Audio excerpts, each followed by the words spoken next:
Please be quiet.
Mrs. Buckley? Mrs. Buckley, are you there, love?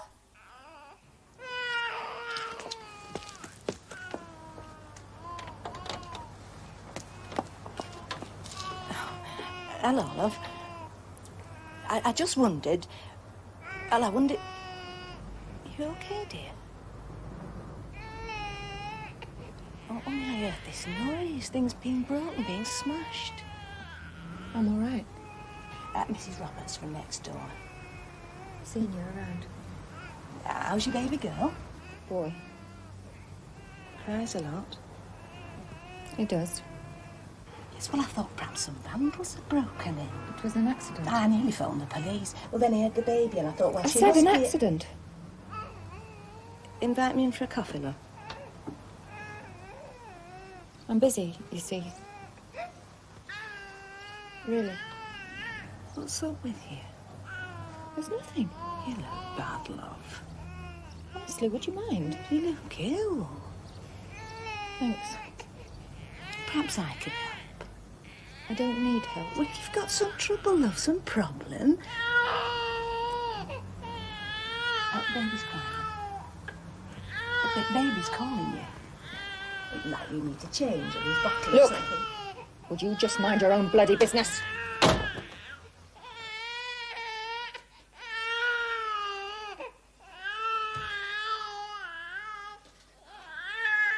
Shut up! Shut up! Shut up! Shut up!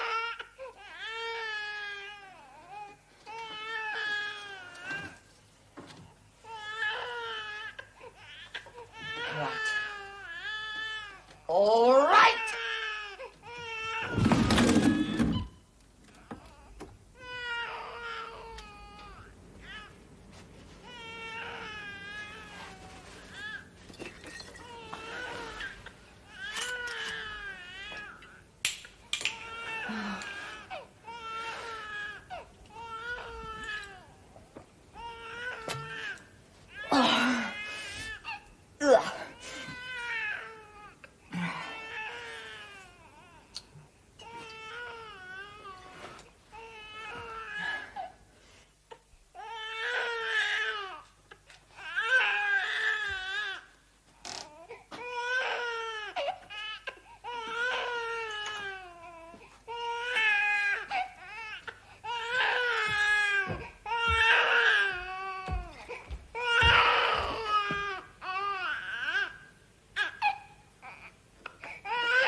Long John Silver. Now, just how do you think I'm going to get about my business on a piece of old tin? Hi, Jim lad. Morning.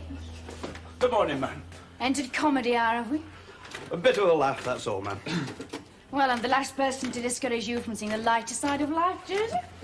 A smile on your face is a rarer event than an earthquake in Preston. One to be cherished.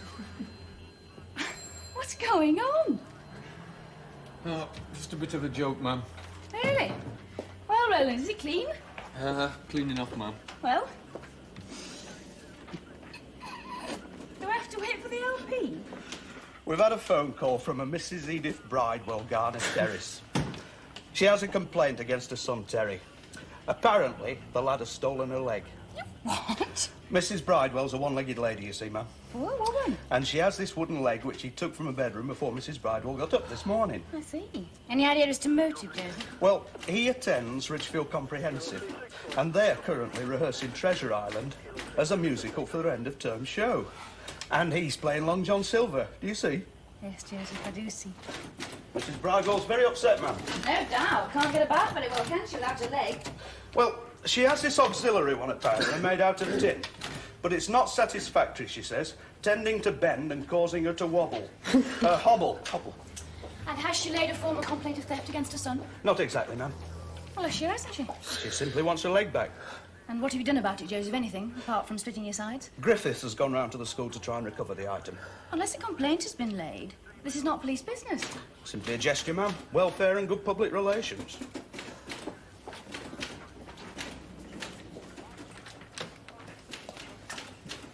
What are they going to produce at school next term? Pinocchio? Oh, wouldn't he, Pinocchio?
Oh, Ian, thanks. Enjoying it all, Ian? I think so, ma'am. I bet you're not. No, not as yet. Don't know what's hit you, do you? Definite shock to the nervous system. Don't worry about it. It's perfectly normal. Things will soon slot into place. You'll be seasoned to Bobby before you know it. Inspector Darby. Mm-hmm. How old is your son, Mrs. Sheriff? 42. Well, if he's been gone all the 5 hours, I shouldn't panic as yet. Should he have been at work this morning? You got the job. Roland! You last saw him at what time? Hello, love. What can I do you for? Has he got a car? He's still parked outside. Can I help you, love?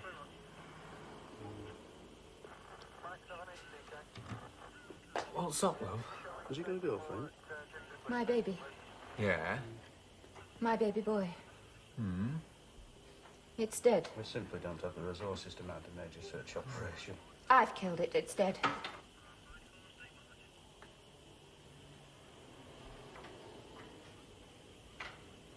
I've killed it! I've killed it!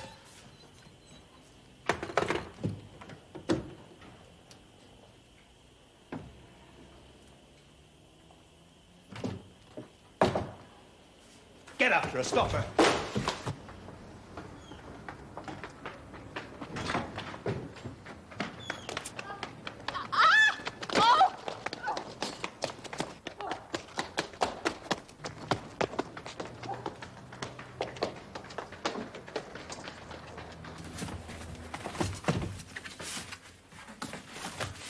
You stay. Stay put.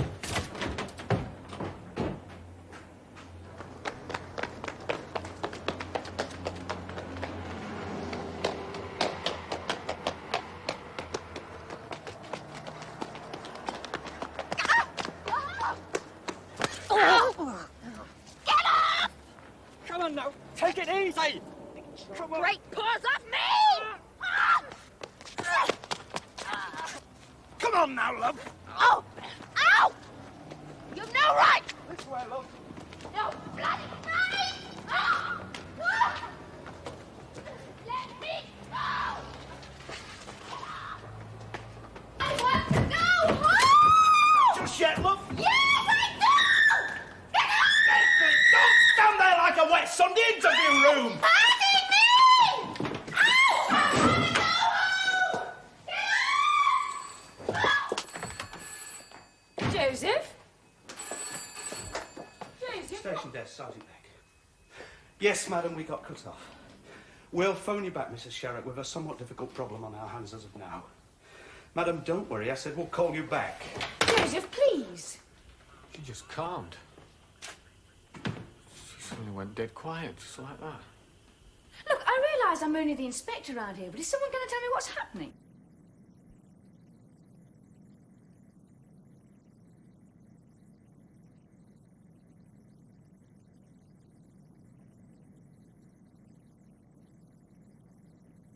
Did she carry a handbag?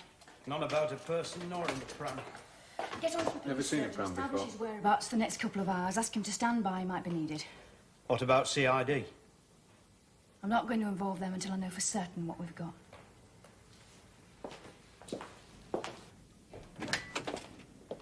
Sorry to keep you waiting, though. Who are you? Now, how can we help you? Come again? What can we do for you, love? Nothing. Not a thing. And why are you here? They, him and his mates, dragged me in here. But, have I got this right? You came to us, didn't you, love?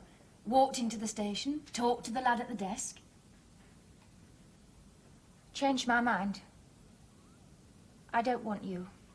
What do you want? To get home! All right, then. Where do you live? Look, I'm here to help you. Don't need your help. What's your name, love? What's yours? Jean. Jean Darbley. I'm the inspector in charge of this section. Bully for you. Perhaps. Well, I shall have to call you something. Judith. How about that? Please yourself. Where's your baby, Judith? Dead. Dead, dead, dead, dead! How did it die? Was it sick? Was it an accident? How, Judith? I've done it. Done it? Killed it.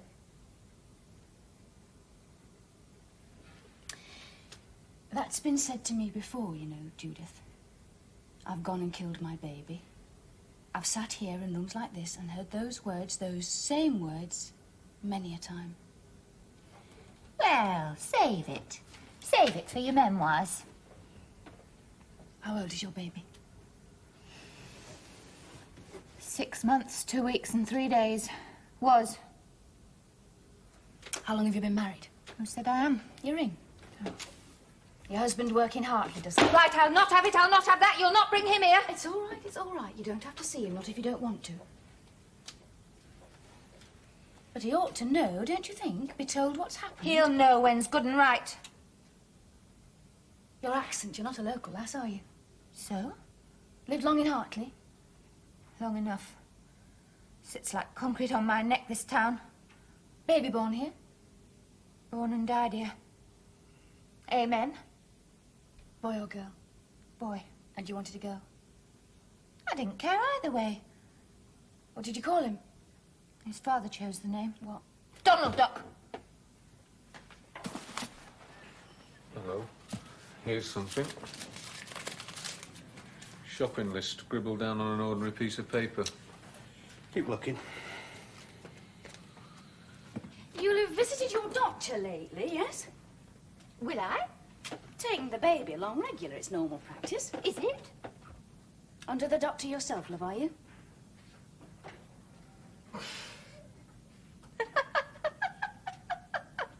Oh, dear. Reckon I'm a pill pusher, do you? Has your doctor prescribed you drugs? Tranquilizers, antidepressants, sleeping pills. Answer to everything, are they? Swallow one and watch the sun come out? Booze do that for you instead? What? You've been drinking. I can smell it on your breath, your clothes. Scotch, right? It's an odour that lingers. Dutch courage. For what I had to do. How much did it take? Half a cup. You find it helps, do you, the occasional snifter? I don't drink. Don't try making out that one. I loathe the taste. But this morning? This morning was different. I'd like your doctor here to examine you. Sedate me lightly. No, I won't take that chance. I want you awake, your mind alive. You've been drinking already and you could have drugged yourself. I don't use them, I told you. Not so much as an aspirin. Who's your doctor? I'll not help you. It's your choice. Either your doctor or the police surgeon. I'd rather it was your doctor. Someone who knows you, knows your history. But either way, I shall have you examined. You'll try. Okay, Judith, love, stand up. Don't call me that! Up. Good. Now, empty your pockets out onto the table. You what? Ian?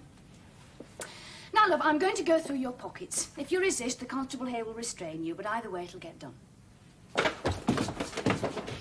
Don't you! Don't you! Don't you! Ouch! Look, you're hurting me! Get off me, you beast! Ah, all right. Now sit yourself down. Pig. Save it, love. I've been assaulted by professionals. Lightly. Fancy a cup of tea? Stop it. I'll bring you one anyway.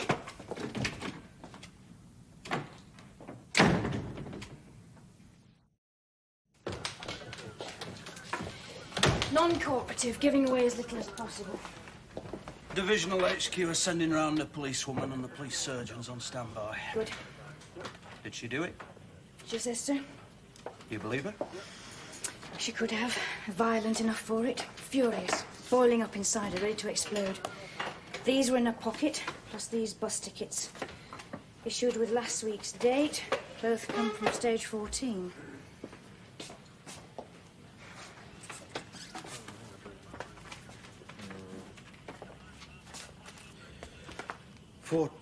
Stage 14, Hillcrest, on the Churchill estate. So she comes from the smart corner of town? If it means she was coming from home. Why else would she catch a bus from a stop on the Churchill estate? These are return tickets. Something doesn't add up about this lass. She's got a certain confidence. She's got fight. She'll talk back. Held for questioning in the cop shop, that doesn't really bother her. Doesn't intimidate her like some folk. If we're right and she comes from a middle-class district, then what's she about? Why? Bored, maybe? Playing a game? Oh, no. No, it's not a game. I don't think so. That woman's in a desperate way, all right. Not depressed. She's angry. Joseph, get busy. Check out all the doctor's surgeries in the Churchill Estate district. We've got to move fast. We assume her baby's still alive until we have evidence to the contrary. Well, we've got our work cut out if we mean to find the kid by nightfall. Roman.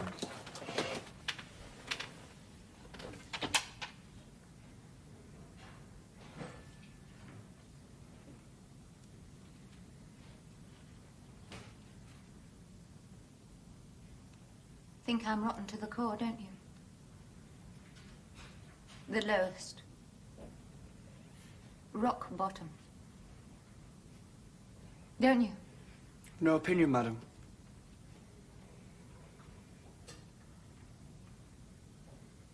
Poison, aren't I? Worst thing anyone can do. Any mother can do. Kill their offspring. Sit down, please.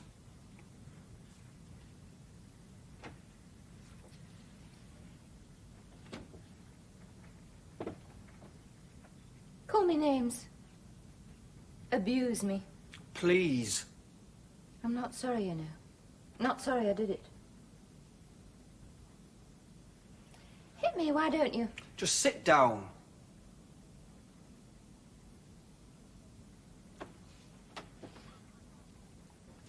Back off!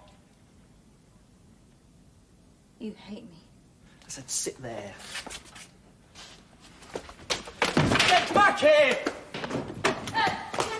No. I'm going home! This way. I am going home! This way. Oh, You can't keep... Get up! Let you're me out. going nowhere at the moment.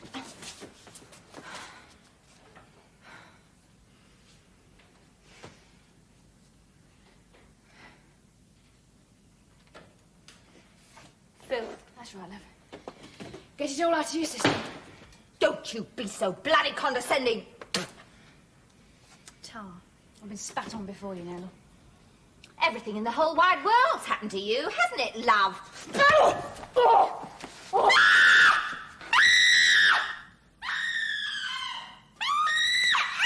Now sit down.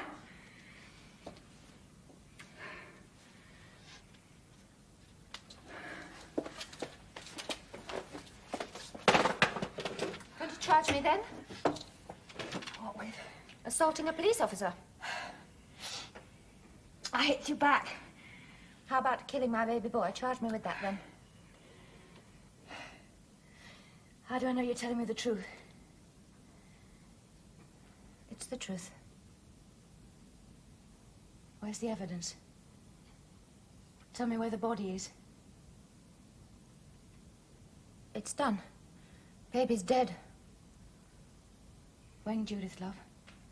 When did you kill the baby? This morning. How? Suffocated it. What with? Pillow. Pressed it down on its face.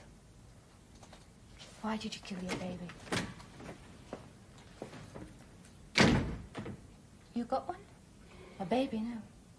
Ever had one? No. Lucky you. Depends on your point of view. Married, say, No. late 20s, early No, 30s. have a name. If we Possibly Hartley Right. resident. Baby boy 6 months. Probably moved into the Hartley area within the past few years. Yeah. You don't know? How can you know the first thing about babies? Well, Not a thing. that's why I'm asking, love, to find out. Bundle of fun. Got your smile, got his daddy's eyes. Huh. Aye. Baby just cries. Never lets up. On and on and on and on. Nights never sleep. Feed it, change it, clean it, cries.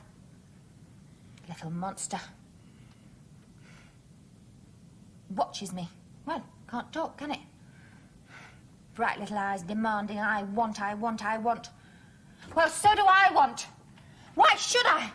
All day, every night, yelling, screaming.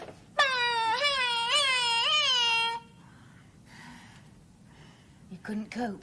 Of course I could bloody cope! But why should I? Why should I cope? I'm not a machine. I am not a boring housing estate housewife. Didn't you want the baby? Aye. When I was pregnant. No way of knowing what follows, is there? All the lovey-dovey mums on the estate with their little ones, morons, make me puke. I can't do with it. Churchill estate, is that? Did I say so? Call it an educated guess. Then guess again. Get out there, double quick. Take Griffith. Check the house. A thorough search. If the baby's not in the house, take a look over the back garden. Right, sir. Why aren't you in the interview room? Oh, I had to leave. Upset you, did it? How could she do it? Consider yourself special, do you, Shelton?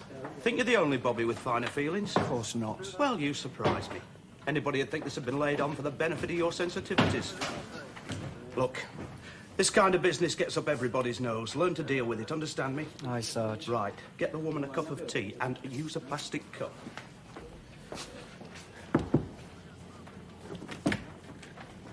Man?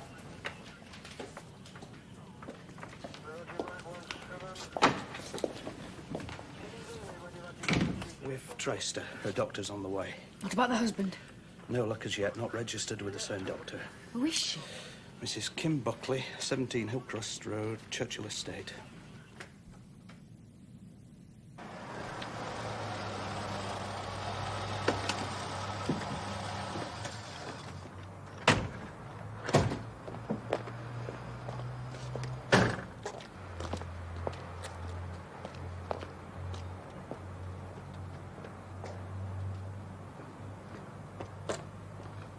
Drink your tea, love. I haven't come here for tea. Why did you come here? I thought you should know. Wanted you to know. What, love? About my crime. Well, then you ran away. Scared. I don't think you were scared. You don't seem like someone who gets scared.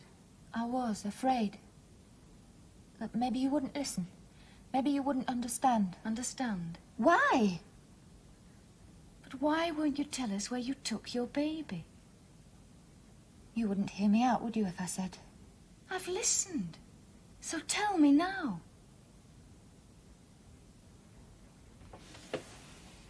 Where did you put your baby, Kim? So, yes, you're Kim Buckley, Hillcrest Road, Churchill Estate. And your baby's called Christopher. Yes. Now, you took Christopher out in his pram this morning. Where did you take him, love?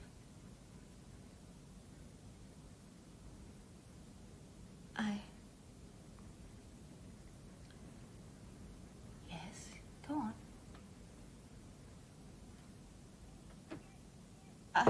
Yes! Dr. Holdaway, now. Hello, Mrs. Buckley. Hello, Doctor. I should like to see Mrs. Buckley alone, if that's possible, Inspector. Naturally. We'll be outside if you need us. Constable. Well, now, Mrs. Buckley. What's all this? Did you notice, Joseph? As soon as the doctor came in, she went limp. Dumb. She looked scared. Almost as if facing someone she knew, as if it shamed her. When the doctor's finished, I want you to go in there, Joseph, and have a try at her, right? Ma'am? A new face, change of approach. She might be more prepared to talk to a man, more willing to unburden herself. God, it's teeming down. That poor child out somewhere in this. You think the baby's still alive? But time's running out on us, Joseph.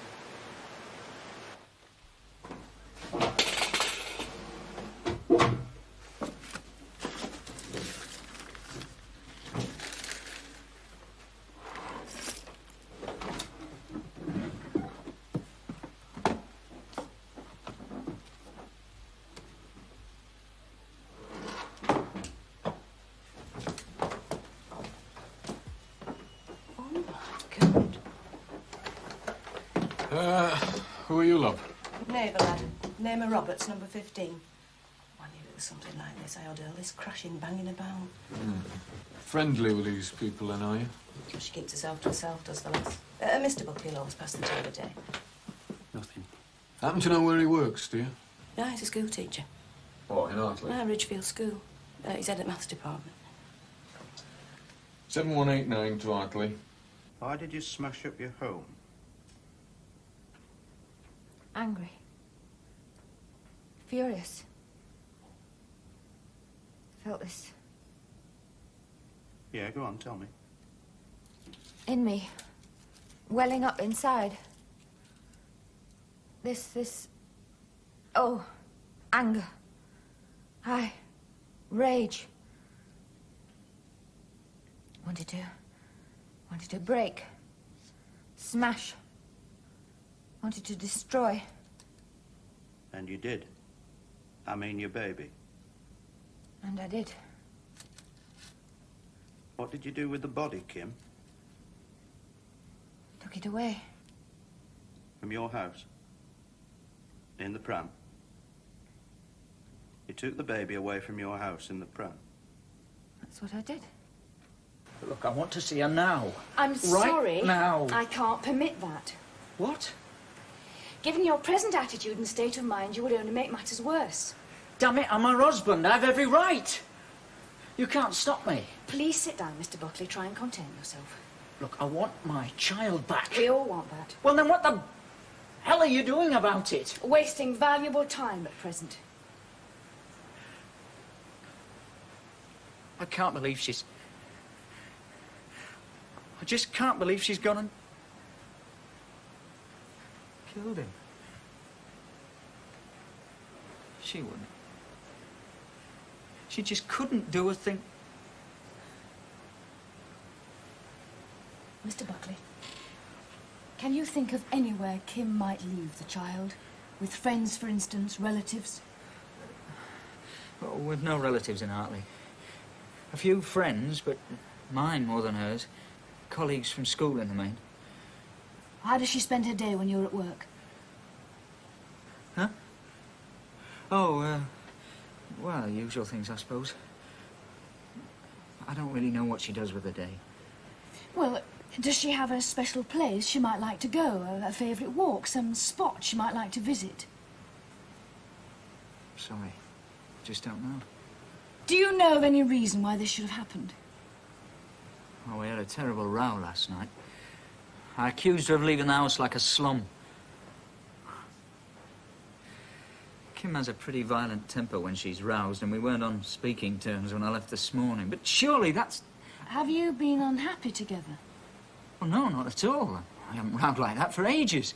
It just blew up suddenly. I mean, what more could she ask for, really? We've a nice house in a pleasant area. We're not short of a penny, you know. She seems to feel that Christopher is more your son than hers. Why? Well, why should she think that? Well, as I interpret it, she feels imprisoned, having to spend all day at home looking after him. Yeah, but that's her responsibility, isn't it? Well, other mothers do it. I don't understand.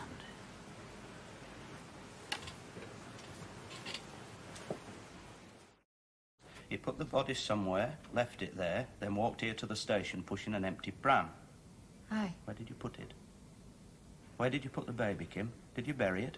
Bury it in your garden, for instance? I before told you! left? Took it away from the house. All right.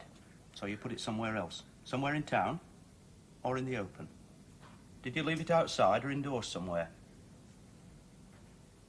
Somewhere hidden. But why hide the body, Kim? Was there a reason? I don't know.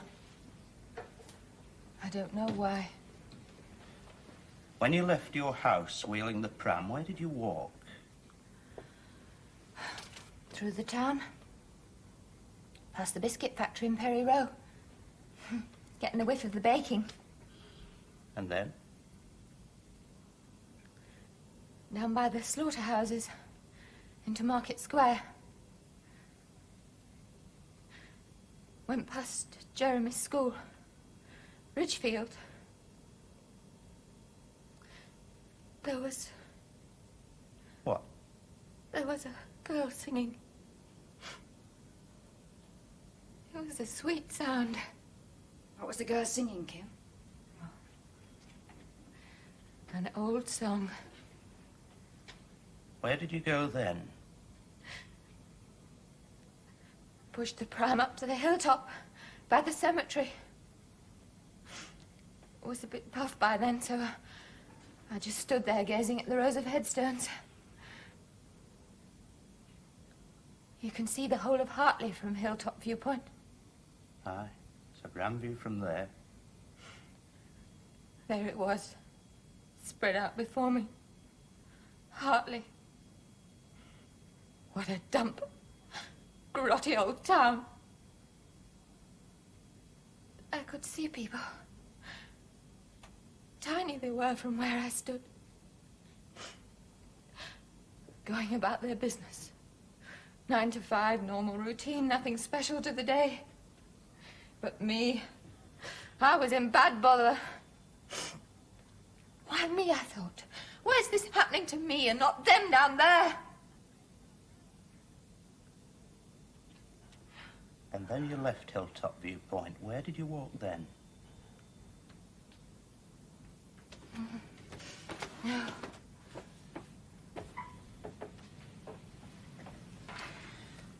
Why didn't you find someone to talk to, Kim, if you were that troubled?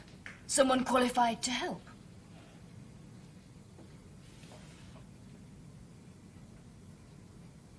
Nowhere could explain. Say it right. You could explain. You've done so to us. Housewife from a middle-class housing estate? What's your trouble then, love? Hard times, you? Books on the shelf, booze in the cocktail cabinet, money in the bank. Snap out of it. There are people hereabouts with real problems. So stop contemplating your navel. Go and have a game of backgammon. So you wound up here and found your captive audience. I've killed my baby, you said, knowing that we'd have to listen. I wanted you. Somebody to hear. I've heard. It's all about you, love, isn't it? All right! All about me! I don't believe you've touched your baby. You can't be sure, though, can you? You wanted to shock. So you claim to have done something so outrageous that we'd have to take note. Is that right? Where is he, love? I won't say! Stop playing games! Tell us where your baby is. I am pleading with you. I am saying please. And if I tell you, what happens then? So you were saying the kid's still alive? You stop listening. It's raining out there, Kim. Coming down hard. You close the file. We're policemen, not psychiatrists. It's pouring with rain, Kim. The storm's sweeping down off the moors. The moors. Oh. Now look, your child will die if we don't reach him soon. Die of exposure if he's left out there in the cold and rain. Raining. Did you leave him on the moors, love? Is that where you've left him? Oh. Where is he, love? Come on! He'll get soaked out there, he'll catch pneumonia and he'll die! Oh, no! Where is he? I took him up to the moors. Along Shepherd's Way. There's an old derelict cottage. I left baby there.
There you are then, Christopher.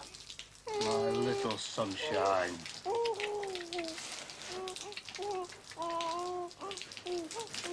You've really got away with him, haven't you, Sarge? Experience, lad, and the hand of confidence. Is that you again, Bentley? No, not this time, Sarge. Christopher's none the worse for wear, apparently. Thank God. The hospital will want to keep him inside for a day or two. Social services will be in touch. Take your wife home, Mr. Buckley.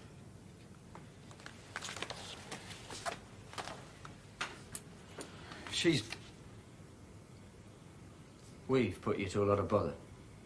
Yes. Whatever happened to her? She got in a rage because nobody would listen. Listen properly. So she found a way to make herself heard. You've got a bit of work to do.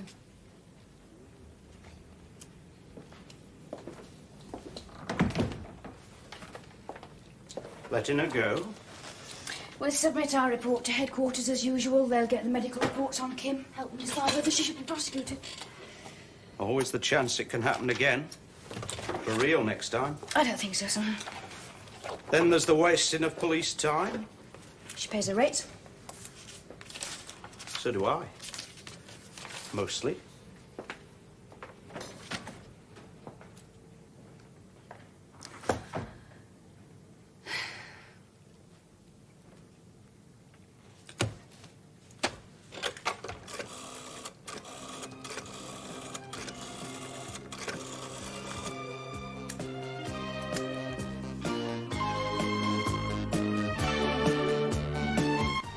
Next on Drama, we catch up with London's finest police. The good folk of Sun Hill are on the beat. In the bill.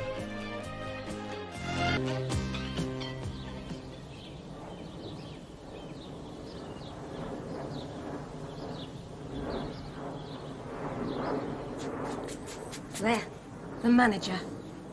What do you think? Marvellous, love. No one else has got a chance. They'll take one look at you and that'll be it. I don't think there'll be anyone else this morning. I believe it's just me. Well, then they'll ring everyone else up and tell them not to bother, that they've made their final choice. It's what's in here they're interested in, darling. They'll soon learn that.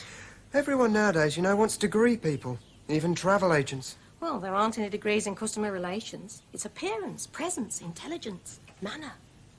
You are a little biased. Who wouldn't be? I hope you don't mind, Mum. It's something I don't really know who else to talk to about. No, of course not. I don't really know where to begin. Why not start by sitting down? Well, all right. Yeah. Thanks. Janice said she thought you wouldn't mind. Look, I'm not busy. There's no hurry, so relax. Take your time. It's her sister. Janice's sister. That's my sister-in-law. Look, other people's family affairs, I'm sure you get fed up hearing. Brian, I'm glad you feel you can talk to me about it. Please, go on. Well, she's the eldest of the girls. Louise is, I mean. She's 11 years older than Janice. She's had, well, what you might call a rather checkered life so far. The first time she got married, she was only 20, and that ended in divorce. And then she got married again when she was 30, and that one broke up too. Not had a lot of luck, you might say. No. Has she got children? Only the one. A teenage daughter at boarding school. I'd say that's about the only problem she hasn't got. Money. Her second husband ran off with his secretary, and I think he felt a bit guilty about it, so he pays her a very fair-sized allowance. Where does she live? At Glendale. Posh, aye. Actually, we don't see that much of her. You know, she's a bit above our class. It's, well... I don't know whether people take more pleasure in telling you gossip because you're a policeman or what. Anyway, we found out a few weeks ago she's taken up with some young bloke in his... She's got him living with her. And? I mean, I presume there's more to it than that. Yeah, well, she's 42 and he's 20. But it happens. Oh, aye. But, to be honest, Janice and me are quite a good bit worried about it. Particularly what, though? You can't just be worried about the age difference. Well, Are you? No, you can't be. I don't even know whether Louise knows this bit or not. I only found out myself when somebody told me last weekend. The young bloke's got a record. He's a Borstal boy, out on licence. Now, I know that doesn't necessarily mean that he's going... Only I do feel, You well... wish you knew more about him. Only since it's your wife's sister, you don't want to be the one making the interested inquiries. Well, yeah, right. That's about it, yeah. Do you know his name? John Peter Morton. Any idea when he was released? About 2 months ago. Here you are.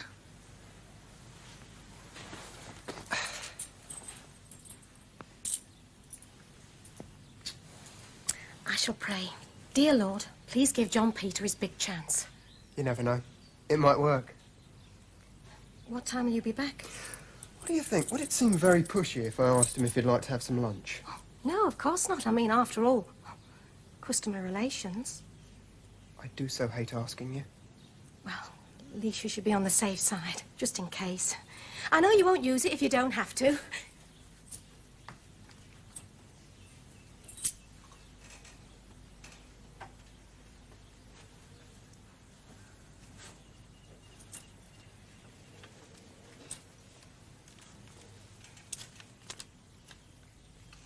He is the managing director, darling. Oh, well, I don't think I've got any more in the house. How about what you keep for emergencies? Behind the drawer in the hall table. Oh.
Hartley Police.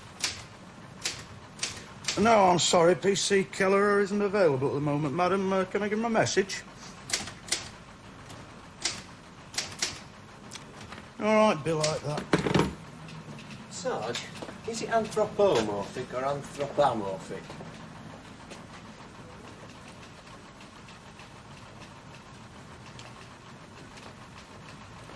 Homorphic.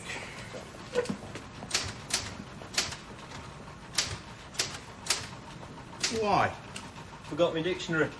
I don't mean that. I mean, why do you want to know? For this? What is this? So far as I can recall, no officer has ever before wanted to use anthropomorphic in a report. It's not a report. It's for my evening class. We're doing Watership Down. Not a report? And you're typing it on the station typewriter in duty time? On station paper? It's not station paper. Uh-huh. Yeah, I thought so. Thanks for confirming it. Many thanks, Michael. Cheers. Whatever the unexpired period of his borstal sentence, he's on licence during the whole of it to a probation officer. So, let's see what they have to say.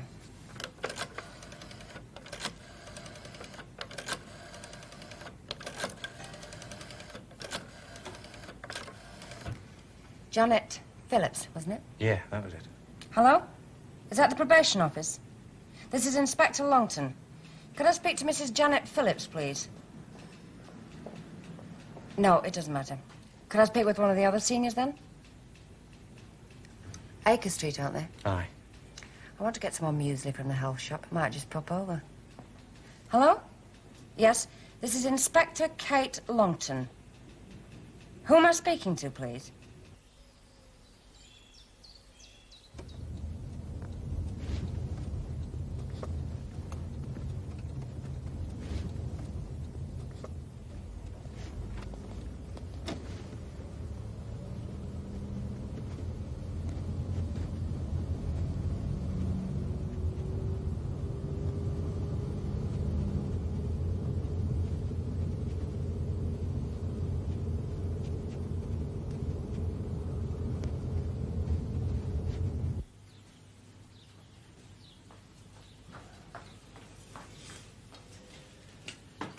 Thank you, Mrs. Scott. Allow me, sir. May I, Paul? Oh, thank you, Mr. Lemaire. Do you take it black or white, Mrs. Birkinshaw? Oh, black, please, Mr. Lemaire. And just one sugar, please.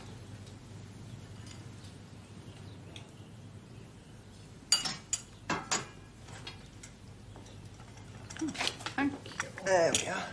And you, sir? White for me, please. How long did the journey take you? Oh, not very long.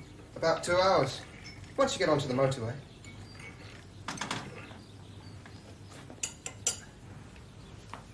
Is that about right, sir? Oh, splendid, yes, thank you. A lot of traffic, was there? Do you mind if I help myself? Please. No. And anyway, the car I have at the moment, I can get round most things rather easily. It looked very nice.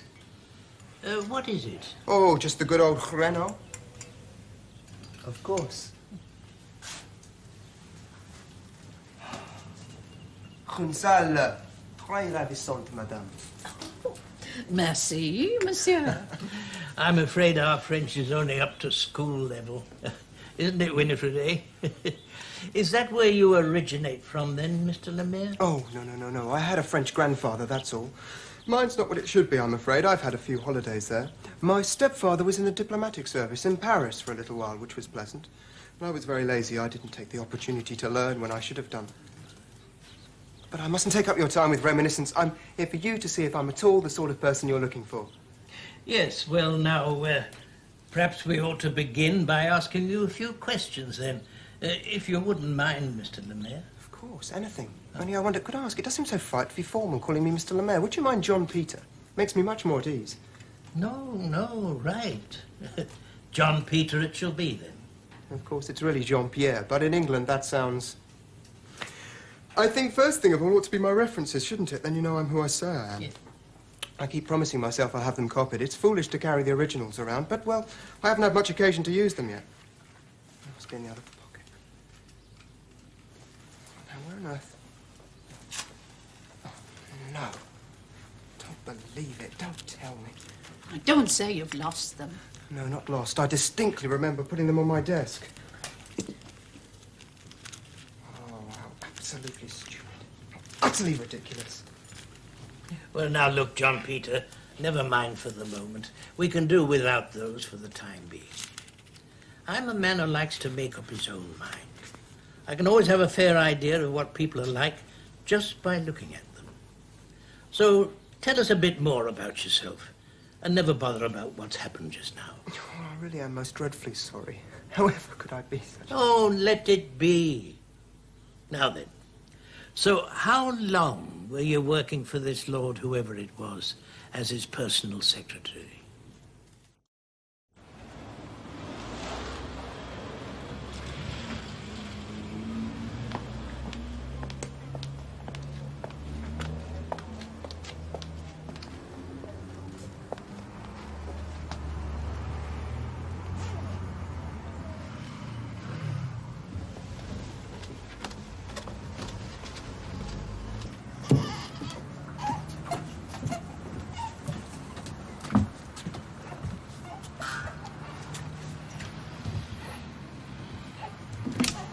Morning. Morning. My name's Miss Longton.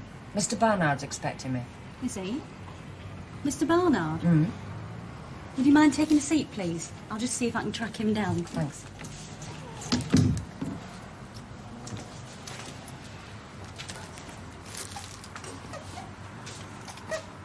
Give it up, my dear. A nice-looking young woman like you. Right. Right, Sarge. Oh, have we got a lamp? There's one in the car. Okay, then. Yep. See you then, Joe. Yeah, right. Good luck. Hey, Bri, I forgot. A woman rang earlier inquiring for you. She didn't leave her name or anything, just rang off again. Yeah, well, Secrets, eh? I should be so lucky. Right, Sarge? Yeah, come on. Let's get on with it.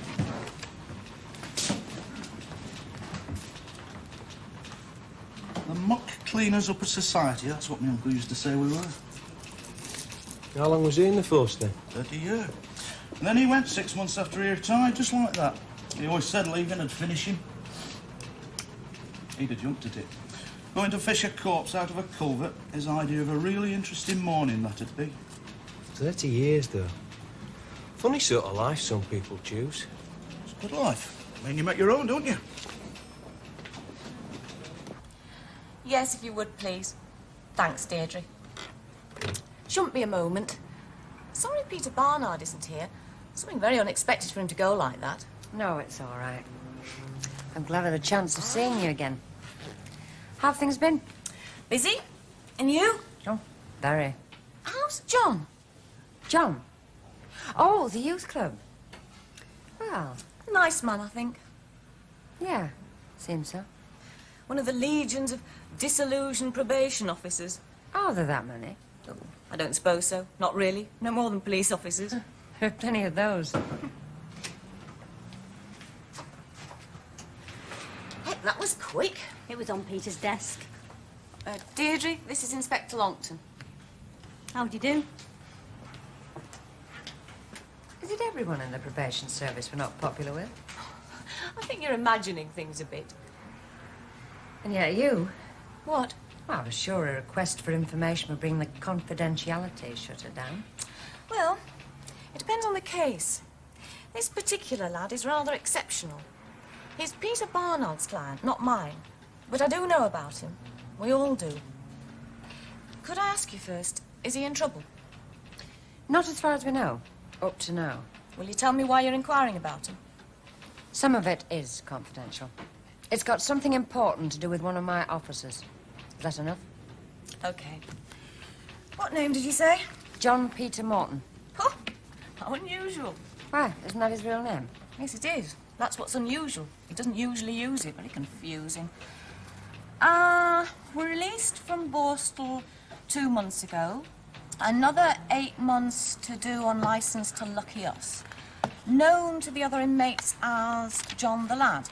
Discharge address, 1 furnished room, 2 Bellish Road.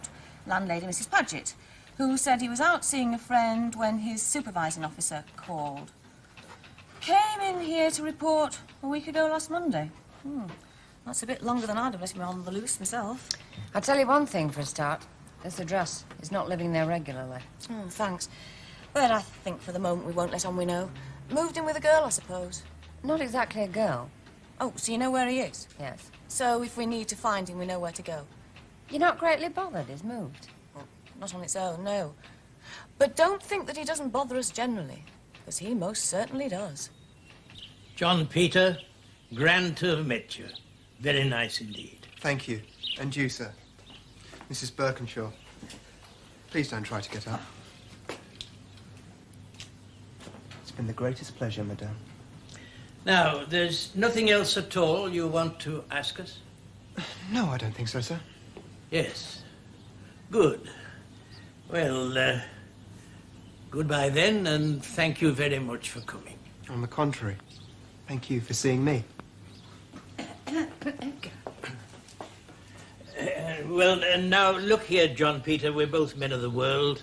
There's no point in playing games, is there? It's true, as we said, we've 2 more coming to see us tomorrow, but Winifred and me haven't been married for all these years without having a fair understanding. And I know she feels the same as I do. We need someone as quick as we can. There's no need to mess about anymore. We'd like it to be you. Well, that's really very kind of you. But if I could still just have 48 hours, I'd be... All right. Let's be blunt, shall we? It's the money, isn't it? Well, not really, sir. It's just as tempting to me to have the separate flat and the car, everything else you're offering. Yes, basically, it's the money. You know, I think when you get to my age, your ideas get a bit out of date. So let's up what we first said and say £5 a week on top. No, still, that's nothing these days, is it? Let's say £10 a week every 3rd weekend off instead of every 4th. Now, we want this settled right now. What do you say? Emergencies need emergency measures, eh?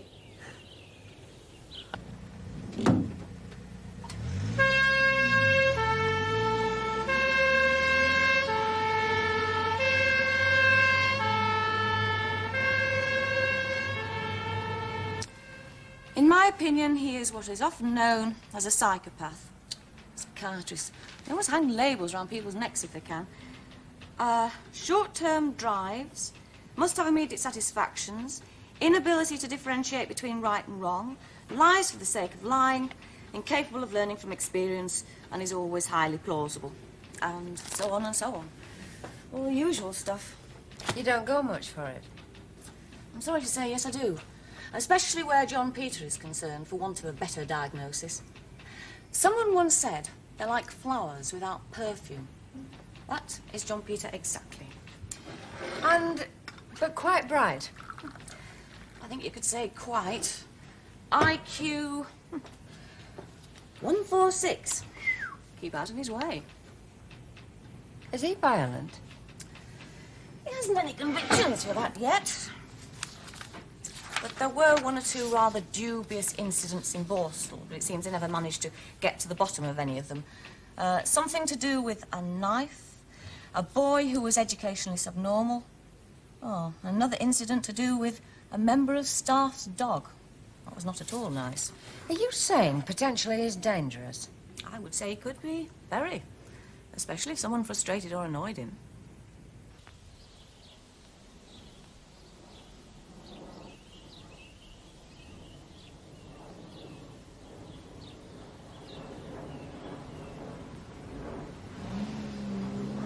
It's wonderful. Really marvellous. I said, didn't I? I knew they'd need only one look at you. How long? How long do you have to be in America for training? Well, they say anything between 3 and 6 months. Then I could be posted, well, anywhere in the world. Will I see you? Of course. When? Where? Don't be ridiculous. I don't know yet. How could I? This is it, isn't it? My dear Louise, I do hope we're not going to have another one of you. Scenes? No. No, you're not. I knew it was bound to come, John Peter. Anyway, it's been great. Really great. Don't worry about me. I'll get over it. You know, you really are very morbid, Louise, aren't you? John Peter, just as a matter of interest, you didn't tell them that you'd been in a Borstal, did you? I'm not quite that stupid, darling.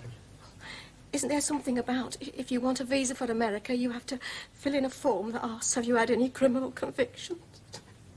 Yeah, I think there probably is. But if you put no, how can they possibly find out? I mean, unless somebody tells them. Louise? You wouldn't be hinting at something, would you? Whatever do you mean? I don't want any nonsense from you, you know. John Peter, I love you. That's what makes you so unpredictable, isn't it, darling? Hmm? You've never quite seen it. But I do have an unpleasant side to my nature. You've nothing to be afraid of from me, John Peter. But it's not because I'm frightened of you. I hope you never need be. I noticed your car was back. Observant. I've got certificates for it. How was London? Fine. Not? I just hate having to see a solicitor. Did you see Ellie? Yeah, had a meal together. How was she? All right. But a hamburger joint in Leicester Square's hardly the place for intimate conversation, is it? When did you get back? This morning. Have you had any food yet? Not yet, no. How about lunch? Can we make it tomorrow? I rather urgently need some advice. Who? From me? Yes, me from you. Why'd you do that? Look, early'd suit me better than late. How about now?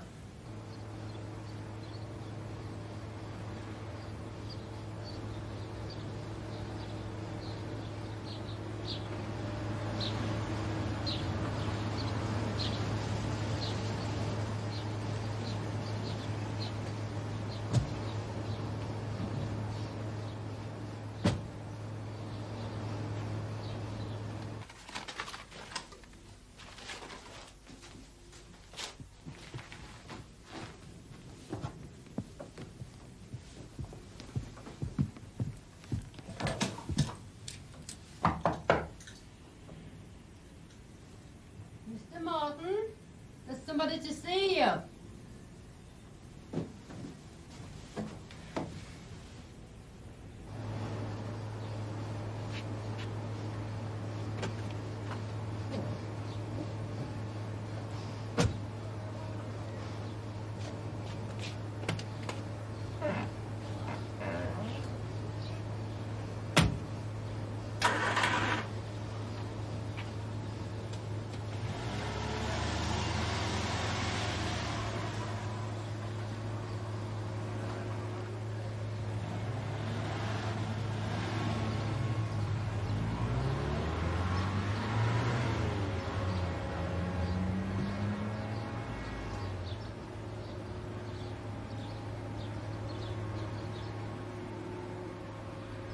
This is diabolic. It's so tough, I don't think I Okay, can... so it wasn't such a good idea after all. I just don't feel like being among a lot of people, he says. As for this... Tea! Without milk. So? Advice. No, go on. Look, it'll keep. I thought you said it was urgent. It's okay. All right, give me something else to think about. All right, if you insist. You see, normally for 2 days, all I think about is Ellie. And what went wrong with my marriage and things like that. And if there's any hope of reconciliation? No, I don't think about that. She's living with someone else. Are you divorced? Sorry, that was a bit rude of me, wasn't it? That's not rude. Why do you say that? No, we're not divorced. Maybe if one of us met someone else. But at the moment, we're not bothering. Cheers. I really meant it, you know. Give you something else to think about. All right. Where shall I start? When you were a probation officer, did you have any Borstal boys on licence to you? Yeah. I've got 2 ex-Borstal boys in the club now. Is one of them called Morton? No. Do you know what a psychopath is? An aggressive psychopath, an inadequate psychopath, or a creative psychopath. Oh, Did a course, didn't I? not sure. Aggressive, I should think. Well, roughly, yeah, I suppose so. One of my officers, look, this is totally in confidence, okay? Yeah? Is worried about his sister-in-law because she's taken a Borstal boy to live with her, who's 20 years or more younger than she is. And he's a diagnosed psychopath. So the psychiatrist report says so. How did you get hold of that? I didn't. Your probation officer friend, Janet Phillips, read me extracts from it. She's not my friend. Friend meaning friend. All right, yeah, all right. Are you a bit touchy about You it? get your teeth into things, don't you? Perhaps it's mixing with all these psychologically minded people. Well? I'm sorry, I've lost the thread of what we're talking about. Look, my officer. What should I say to him? Should he be worried about his sister-in-law and any bright ideas about what he should do? Not asking much, are you? Only what he's asking me. I run a youth club, you know, not a personal problems bureau. Lucky for you. I just run a police section. Ah, who's getting touchy now, then? All right. Talking helps a bit. Yeah. Nothing else seems to, not that I can say anyway. I mean, I don't know the lad, but even if I did, well, living with someone, it's not a crime, is it? I don't see what you can do about that. She did say he was potentially dangerous. Janet Phillips did. Mm. Well, I should imagine he is. Do you think it would help if I went to see him and talk to him? Well, if he is what the psychiatrists say he is, threats won't affect him. Look! More of an appeal to his better nature is what I had in mind. You could try. But if he really is a psychopath, I don't think you can assume he's got one.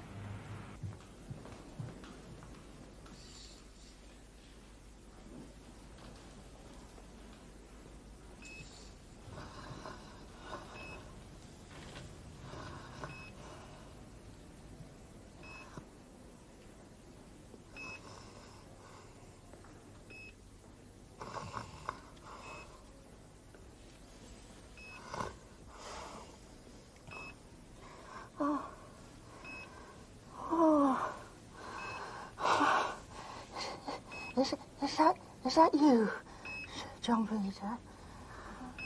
Mother? Come on. Do get on with it. Die. Not very nice for either of you. Any clue as to identity? No, ma'am. Just a vagrant as far as we could tell. Been in the culvert quite a few days from the look of him. Anyway, how are you getting on with the Churchill Estate Tenants Association? Oh, I'm enjoying it. Yeah, it's nice when folk treat you like one of them. How about the match? You got over losing last Saturday. Oh, ma'am, it was never a penalty. I went for the ball. Ridgefield Upper School wants someone to come and talk to the fifth form about a day in my working life. Do you fancy it? Not the fifth form. No, I can't say I do. Still, I suppose I could get a recommendation for the Queen's Police Medal out of it. Good lad. I'll write you in. Thank you, ma'am. And? If there's anything to say. Not much, I'm afraid, and not very good. No, And I don't think Janice has. They're not all that close. The probation office know the lad she's living with, but they don't like him much. John Holden at the youth club doesn't know him, but was quite informative about his type. I have to say, Brian, frankly, until he actually commits an offence, there's not a great deal we can do about it. Yeah, well, people get into their own situations, don't they? Louise has always been a rather impetuous sort. I don't suppose anybody will talk her out of it. I did think... I mean, I wouldn't have done anything without consulting you first, of course. I thought I might go and see him and have a chat with him. The boy. I thought of that, too. But on reflection, decided not. Yeah, well. Anyway, thanks very much for all your help, Mum. With respect, Mum, is there something more you're not telling me? Well, perhaps I should say this too. Only whether you tell your wife or not's up to you. The probation service were pretty emphatic. He could be a not very nice character at all.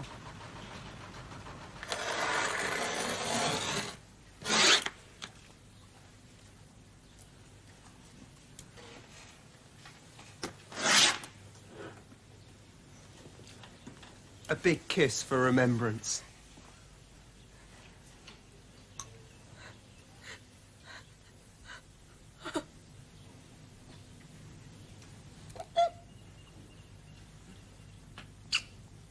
Bye.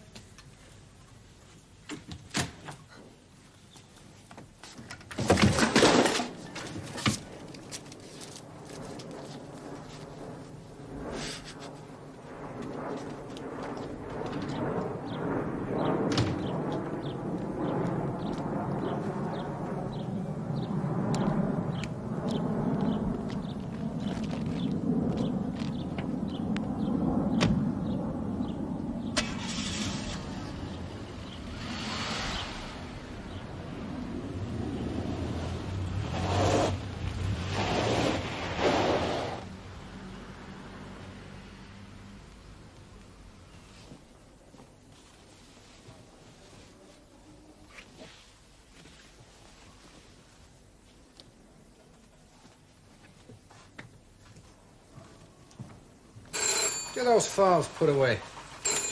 Hartley Police? Oh, hello, Mrs. Kelleher. No, I'm sorry. Brian's out at the moment. He shouldn't be long, though. Shall I ask him to ring you? Hang on a minute. I think you're in luck. No, he's here just now. He wants to take the leaf out of mine. But if I'd have been... Danny, give me what we've got on Charlie Hodgkin and Gary Rice. Right, it's your wife. Yeah, and the ball would be straight in the back of the net. Is that the scent of freshly brewed tea, son? Yes, Sarge. What? I didn't tell you. You did, man. Hello, Janice? State secret. Can we all hear about it? Talk about a waste of police time. Sometimes I do. I just wonder. No, but I mean, what's the hold up there, son? Can you imagine 3 Afghan hours this Trouble is, I'm on duty for another 2 on the hours. roof without any But look, I charges, tell you what, one I'll have a is- word with the boss and see if I can get over there, okay? All right, love. All right? I said, excuse me, madam. Try not to worry about it. You know I'll get back to you on the phone as soon as I've got something sorted out, okay? Right. Sarge? What sort of a mood she in? Why, frightened over her something. Stand up to her like I do. Yeah, come in. Did you know Charlie Hodgkin and Gary Rice are joint owners of the same club? No, I didn't, Mum. All this time it's been here in our files, right under our noses. Has nobody ever heard of cross-indexing? I expect so, Mum, but things do get missed now and again, you know. What's the matter? The wife's just had a rather upsetting phone call from her sister. How upsetting. I don't know properly. Apparently she sounded rather confused and, well, like drunk, Janice said. You know, a voice all slurred. Except she doesn't drink as a rule. Sounds to me more like she's taken something. I mean, she is that sort. You want to go and see if she's all right? Yeah, I think I can get Glyn to stand in for me. Yes, of course, Brian. Thanks very much, Mum. Do you think I should come with you? No. Well, I mean, I know how busy things are. Glendale, isn't it? Yeah, Park Road. It'll not be too long if we're lucky with the traffic. Joe, I'll be up to Glendale.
She's alive.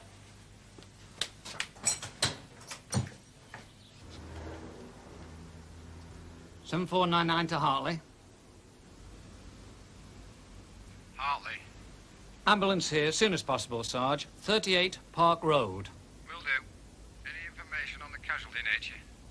No, not yet, Sarge. Let you know as soon as we have. Out.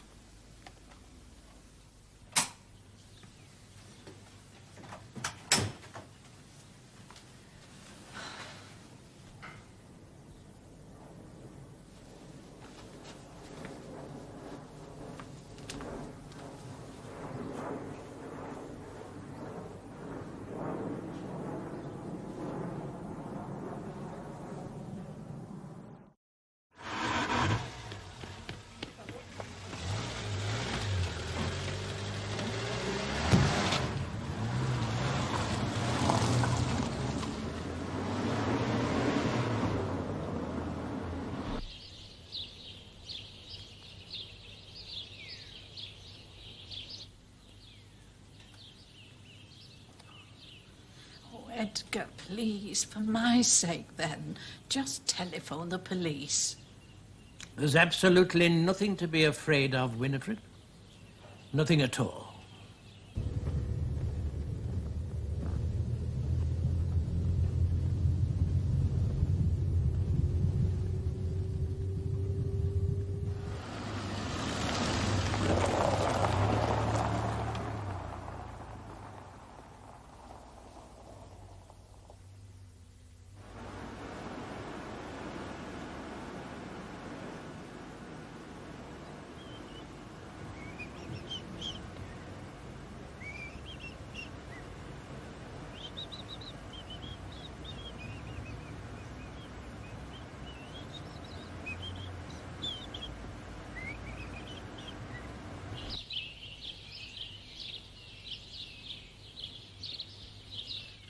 It was Mrs. Scott who found it on the floor there when she was clearing away. Your postal license. Well, there's not a lot I can say, is there, really? As far as people like you are concerned. Once you've been in trouble, you haven't got a chance. You're branded with it for the rest of your life. It's not that, John Peter. It's that you told us such a pack of lies. Oh, and if I told you the truth? I'm not saying what we would have done. We didn't have a chance to find out, did we? But we're not vindictive people. If you'd been honest with us, we might very well have given it consideration, decided you deserved the chance to show what you were made of. Is this very valuable? Not particularly, no. Why are you asking? And this? Oh, no, please don't. My father gave me that when I was 20. Yes. Yes. Okay, Brian. Yeah. Well, I'm glad she's not too bad. No, you stay at home with Janice. You're not to come in here till you're sure everything's okay with her. Right? Yes. Yes, thanks for the information. Yeah. We'll be in touch. Bye now. Bye. The hospital say it was a big overdose, but they think they got to her in time. She should pull round. The car's a maroon Renault 30TX, Alpha Lima Papa 1 Yankee. What was usually in the back of the whole table drawer was about £200, so what with the damage to the table, we should have more than enough. The probation service gave us the address of his lodgings. Yeah, Danny and Trevor are covering that. So, we just have to wait.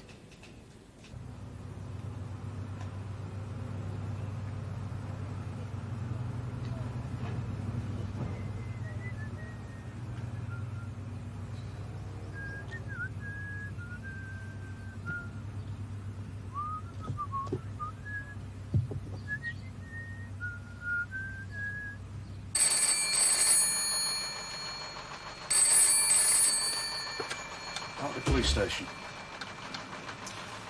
Just a moment, sir. Try to stay as calm as possible. That way it's easier for me to follow what you're saying, isn't it? All right? First, if you could give me your name and address, please. B-U-R-K-E-N...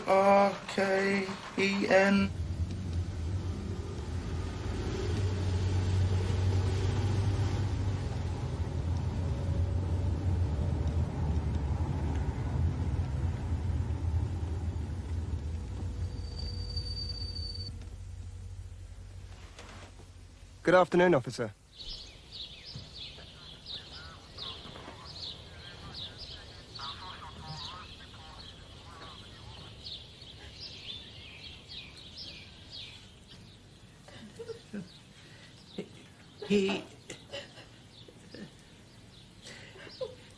It's...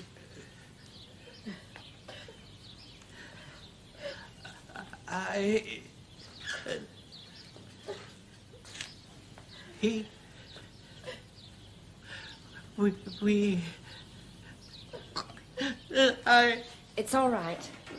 We've got him in custody. It'll be all right.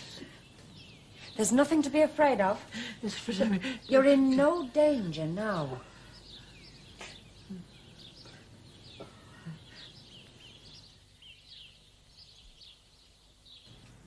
This is all an incredible mistake. It's like a nightmare. I've done nothing wrong whatsoever. What's the point of this? Something wrong? How could a woman try to kill herself over you? Am I to blame? It's no crime I've done. The money from the whole drawer. You've not mentioned it. A going-away present. Taking the car? She often lent it me. Criminal damage to the table. Table. Sorry, that must have happened after I left. And the Birkenshaw's sunroom?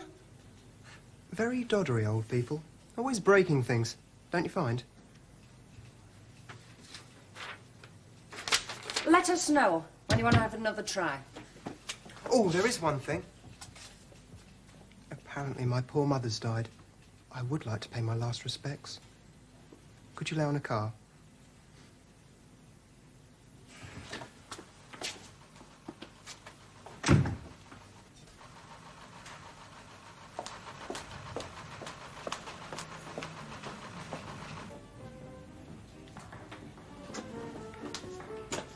Hello. Where have you been the last few days? Oh, busy. I was just passing and I wondered about lunch. Oh, salt beef and tinned tomato soup. I wouldn't have thought you could take that again. Right.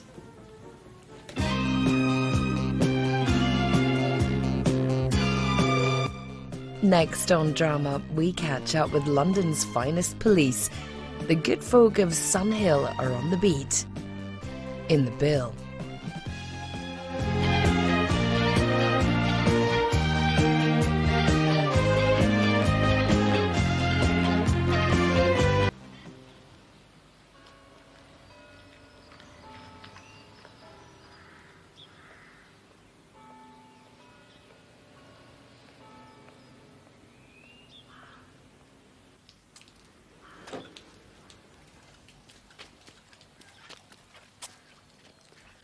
Churchill's grave, like.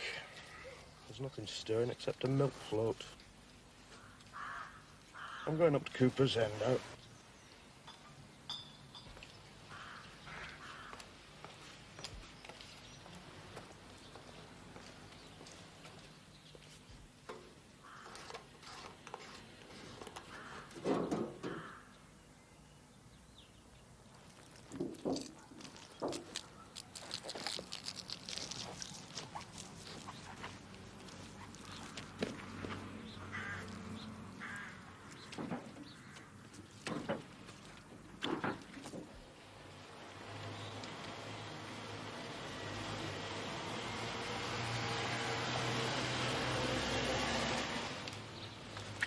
Excuse me, madam.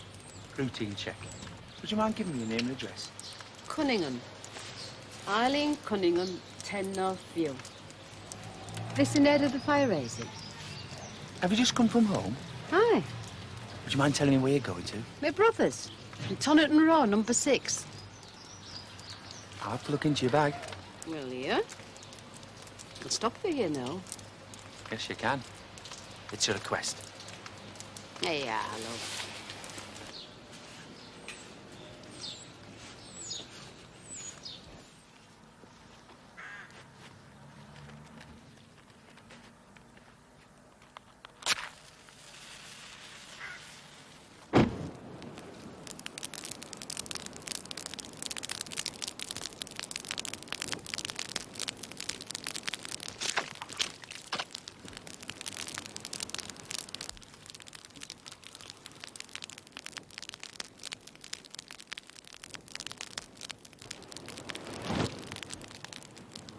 George, which allotments are we talking about? Right. Abbott's Fields. I see.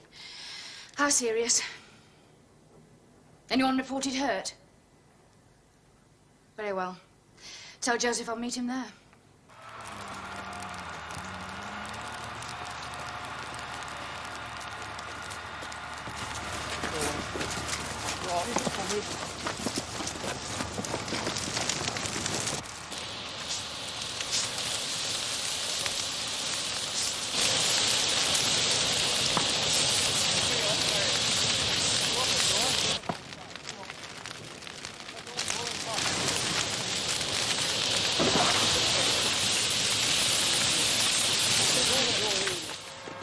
Give us a lift back to me beat, Harry. Nobody to be seen, Sarge. Deserted, this place. Keep looking. Not likely to advertise the whereabouts particularly. Long gone by now, surely. Probably. Let's make certain. Sergeant Beck. CID, left base, ETA, 10 minutes. Got it. Out. Whoever's going to hang round to get picked up now? I like to hang back sometimes, arsonists, see what happens after. Watch the outcome of the work. Not a crime of logic, exactly, this.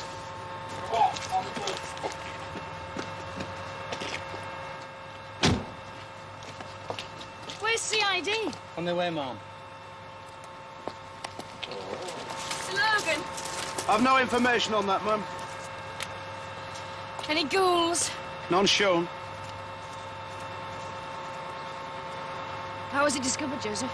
Milkman delivering his Shelton Vale half a mile away saw the blaze. Hartley's become fire conscious. Every back garden bonfire comes to notice.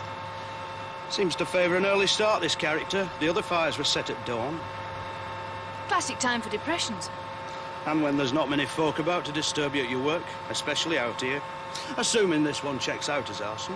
It seems likely. Allotment sheds don't normally catch fire by themselves. Excuse me, Mom. Message from DHQ. Mr. Logan said he'd be over as soon as possible. He's had to go to Inspector Foster's section. Another fire. What fire? Eastfield Park. 2 miles from here. I know where it is. A warehouse burned down just over an hour back. They say it's clear evidence it was deliberate. 2 fires in one morning, 4 within the week. Someone's giving vent to a lot of anguish. Hurry up, Freddie, please. Freddie. How are you this morning, sweetheart? Hello. What a nice smile for your Auntie Janet. Is it good? You're early, Jan. Oh, caught you on the hop, have I, love? Freddie won't eat his breakfast. Oh, dear. Oh, hurry up, I'll be late. Oh. Don't you like it? Doesn't look very appetizing, does it? Well, I know. Give you a banana. You like bananas, don't you, Freddie? Oh, let me pay you for the fruit. There's no need, love. Now then. Nice banana. Oh, lovely. Yes, there you are. Good boy. Oh, dear. Just what does your mummy think she's up to, eh? Go on, tell her off. Naughty mummy deserves a thorough spanking, doesn't she? Should know better. Jan, what is it? Matches, love. Within the child's reach. Could be the cause of a nasty accident. Put them away, please. There now. Well, you have that banana later. I've got something for you. So I have. Jan? Now, look, There now. All finished? That should keep you nice and warm these cold mornings. Jan, it's lovely. Oh, I'm hopeless at knitting. Oh, well. Look, Freddie, aren't you lucky? Off you go then, Ruth. Oh, well, I've just got to change you. Come on, what a mess. Oh, don't worry about that, love. I can manage that, can't I, Freddie? Come along, what a good boy, yes. Well, I'll try and be back by 3:30. Oh, there's no problem, love. Oh, well, thanks for... Yeah, well, we can certainly send a constable round if you really think it looks suspicious, but it sounds to me as though you got your chimney on fire. You do realise that's an offence? Oh, you've sent for the brigade. Good. Yes, I think so, sir. Hello, Frost. Not on fire, are you? Wish to God I was. Everyone else in Hartley seems to be. Lucky ones. Well, how are you, Frost? Thought we might find you in here now the weather's turned cold again. It's a brutal winter, Mr. Parrish. It's worse than last year's. Aye, well, you feel the cold more than most. How can I help you, Frost? I'm drunk and disorderly, Mr. Parrish. Not a chance. Oh, come on, just a couple of nights. But I'm like ice. I'm sorry, Frost. This isn't a hostel. Try Social Security. I don't use Social Security. Oh, then I've run out of suggestions. Oh, please. You've helped me in the past. Yes, but you're getting blasé, aren't you, Frost? There was a time when you'd really come in here drunk and disorderly. Good reason to lock you up. Now you seem to expect it as a matter of course. I didn't think such a charade was necessary amongst old associates. You're annoying me, Frost. Get off. Will I go and get drunk then? Is that what you'd like? Get this much into your head, Frost. You are not going to find yourself in my cells. Away. You won't reconsider? Be missing.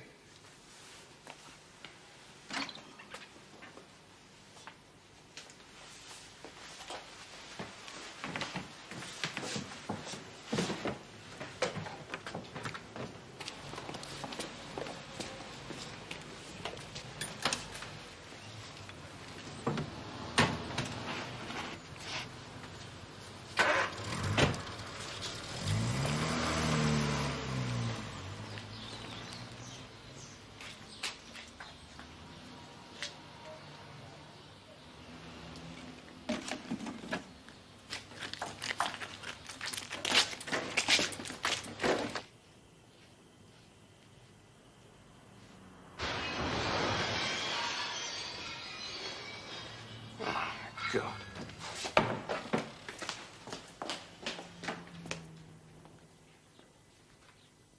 Struth.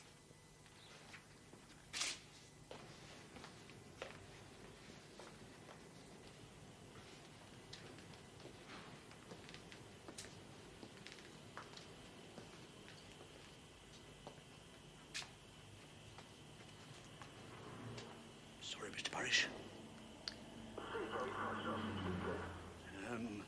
Interview room? Get in there.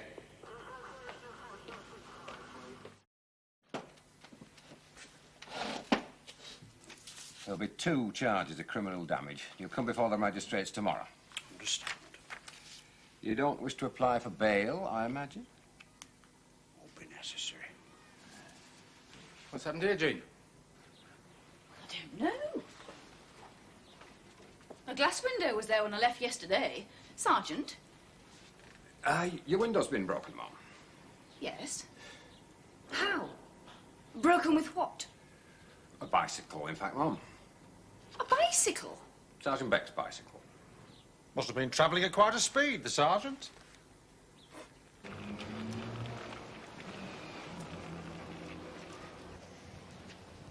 Oh, up we go. Oh, Freddie, you're a heavy boy. That's right. Settle down and have a nice rest. There's no way I can patch that up. Look at it, it's ruined. I'll have that old beggar make him cough up for a new one. Frost? I've got 6 to scratch his backside with. According to this, Sarge, his name is Habgood. Charles Reginald Habgood. Why'd you call him Frost? I was only wondering. He suffers from the cold, lad. Always has done. It takes him bad, eats into his bones. So he turns up here every so often looking for a warm cell to sleep in. Maybe he should settle down like the rest of us instead of bumming his life away. That way we wouldn't have to get cold. Well, of course, if everybody did the sensible thing all of the time, we'd soon be out of a job. Why'd he drift into vagrancy? Has to be a reason, does there? Usually is. Some circumstance in the past which has laid him low. There's something you've been reading up for the Open University. That's right, Sarge. Vagrancy comes under the social science course. Ah. What happened to Frost? I don't think we can tell him, do you, George? Oh, it wouldn't be wise. Not at all the thing for the Open University. What? Don't ask. Come on now. No, I'm afraid not. It's too dark. Dark? Very dark. Look, I've got an essay to do on this very topic. Why won't you tell me? When we know you better, maybe. That's right, lad. Let us know when you started shaving. We might well reconsider. Knowledge between men, you see, Peter. Not lightly imparted. Taking men out of uniform and limiting their role to surveillance could prove counterproductive. A visible police presence might deter this individual. Hasn't worked too well to date, has it? 9 arsons within a month. It may have prevented worse from happening. So far, only unoccupied premises have been the target. Arsonists normally go for empty buildings. Well, it stopped there. The pattern isn't encouraging. First, a few back alley dustbins were set off. Now he's burning building sites, allotments and warehouses. Chubby is getting precocious. Or perhaps more desperate. Well, obviously, we're dealing with a very sick person. But does that affect the practicalities of our immediate task? It's a consideration. How we react could influence this individual's behaviour. It's a cleft stick. Surveillance by civil patrols increase the odds of catching him. But should we fail, Chummy can do his worst with relative impunity. There's no uniforms about to scare him off. But maybe it's worth a try. Sir, obviously it's important to catch whoever's responsible. But the uniform branch does have other commitments. Well, I appreciate that, Jean. I'm ready to instruct my men to adopt plainclothes and unmarked cars. Our job is to catch this beggar. I disagree. Our role should be preventative in this instance. It's the job of CID to detect this person. They have the manpower and the facilities. We have the whole community to police. Arson inquiries are rarely CID's strong suit, you know. That's the problem. You see, the crime is irrational. It's unpredictable. It's usually motiveless. There's very little in the way of hard evidence to bite on. So if there's going to be any breakthrough here, it's likely to come from your lads in the street. All right, we'll keep the situation under review. Meanwhile, continue with uniform patrols, but I want them kept to a minimum. Put as many men as you can into plainclothes. It's an unhappy compromise, I know. Jan! Hello?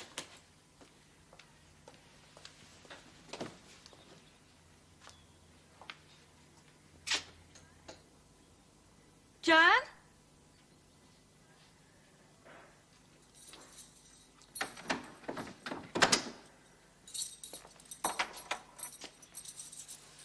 Sergeant said he'd like a cup.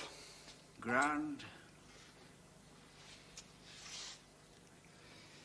And Sergeant Beck mentioned you always have a biscuit with your tea. Today. Sergeant Beck, eh? Particularly good of him. After the business with the bike. Everything all right in here for then, is it? Ah, like this cell, it's the warmest. I'm wondering, just curiosity, really. How many years have you been on the road?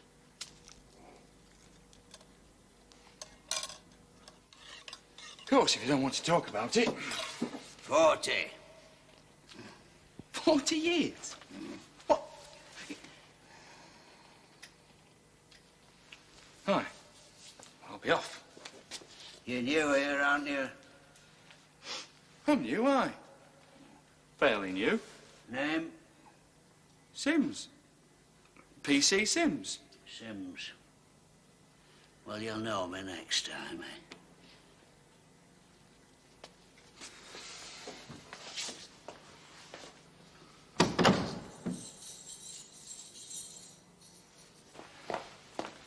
You missed tea? I did. And his picky? Sarge. Did he, break it up and soak it? Revolting. It's still with him, then? What? The old trouble? Come off it, Sarge. My grandmother used to do that. She had no teeth.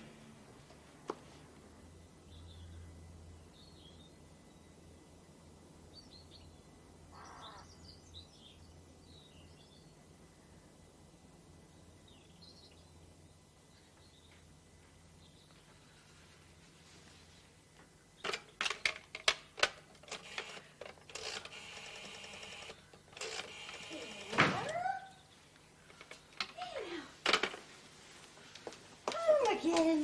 happened? What? What happened to you? Where have you been? All this time. At 5:30. Where did you get to? Oh, we went out for the day, didn't we, Freddie? Yes. Well, I got back and there's no sign of you. We were enjoying ourselves. No note. Nothing. What was I to think? Well, I mean, maybe there'd been an accident. I didn't know. Freddie, we stand corrected. Oh.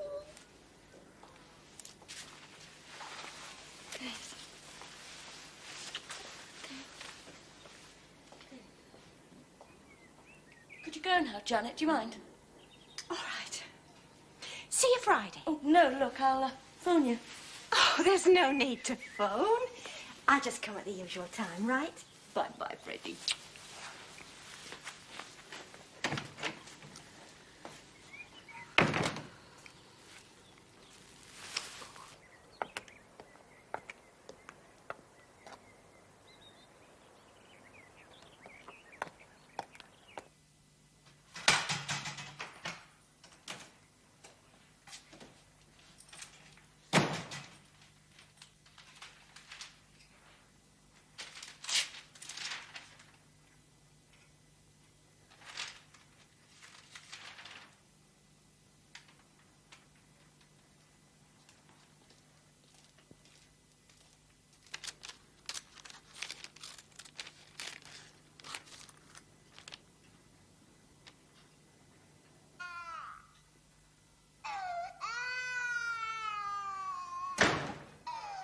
Hello? Freddie's crying. Stop her coming here! I want you to stop her!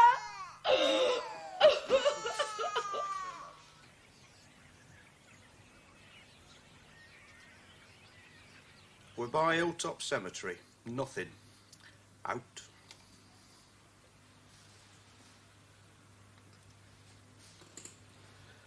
Keeping you up then, are we?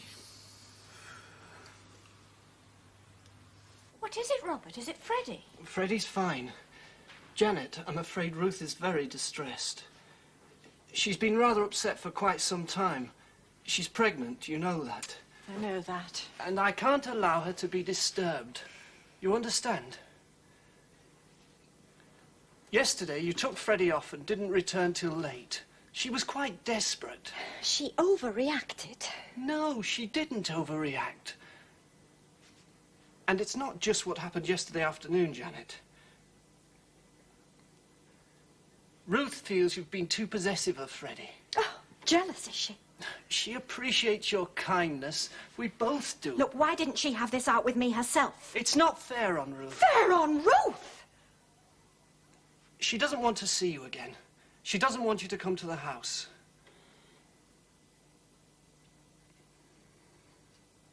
I know you were close friends, the best friend Ruth ever had, but lately things have got out of hand. I came to your wedding.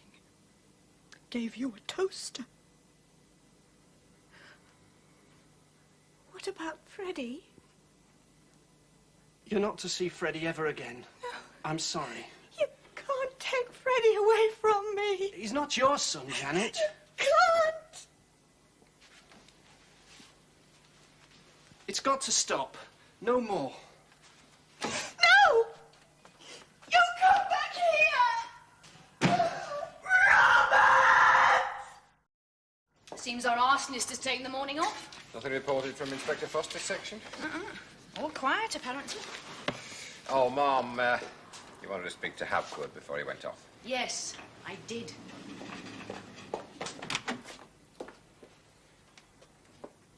Sign for them, please.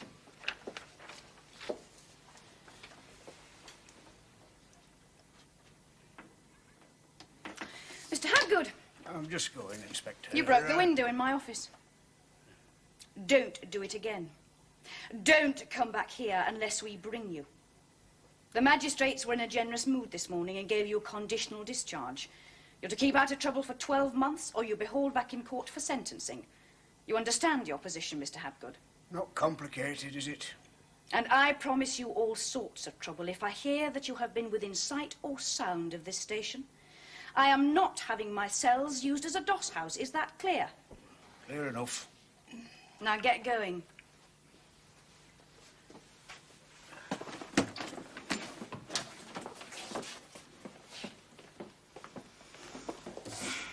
We'll be back.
I heard about your fire, so I came by this way.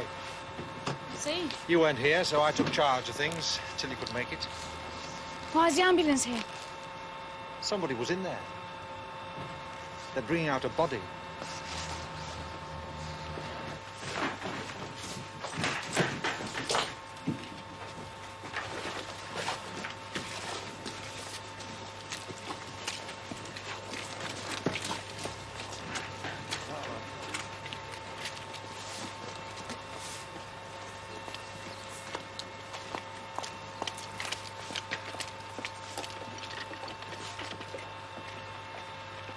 He's kipped down in his last police cell. There's not a burn on him. It was the fumes that did it.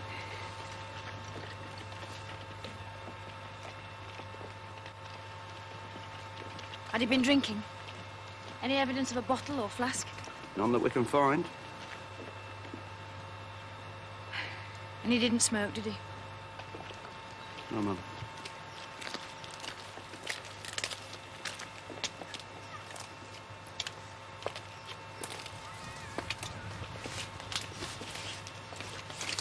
They found an empty petrol can and some rags plastered in candle grease. This was no accident. The coroner will have to decide that. I think Mr. Logan will want all our lads out of uniform from now on, don't you? We've got a stiff. The pressure will be on. Obviously, Habgood was sleeping rough. Likely to have been there all night. So? He's dead as a direct result of this mischief. You said yourself this kind of escalation was possible. Yes, but we can't necessarily assume that the arsonist knew he was in there. I'm assuming nothing. I just want him. I want this beggar nailed. I don't give a hoot about his hang-ups. I want to feel his collar. Certainly, whoever's responsible must be stopped. For their sake as well as others. You dress it up how you will, but spare me the agony column. Was that what they taught you on the course? Well, they certainly didn't teach us scalp hunting, that's for sure.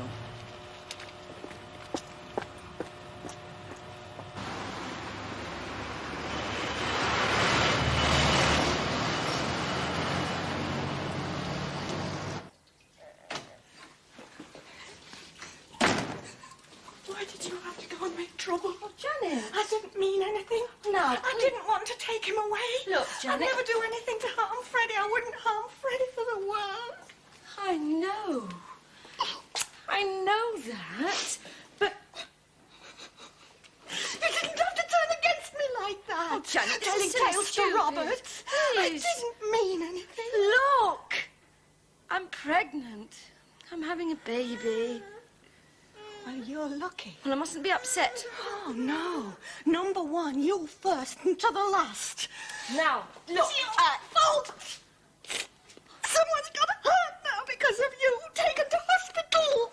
What are you talking about? I saw it, the ambulance. Jan, I don't understand. It's your fault this happened. You're to blame. If you hadn't done it, how could you? How could you? You did it. You brought this about. Oh. Janet, you're sick. You sound like a little madam. I'm going to get the police. I think the world revolves around you. The hospital are keeping her in for a couple of days to be on the safe side. So long as she can be kept calm, probably it'll be all right. I shall have to see this Mrs. Worsley. Inspector, look, I don't want to cause Mrs. Worsley, any more problems. She's had enough bad luck. Don't you want a prosecution? No, nothing like that. Not at all. But nor do I want Janet harassing my wife again. I'm not sure what steps you'd like me to take unless you're willing to make a formal complaint.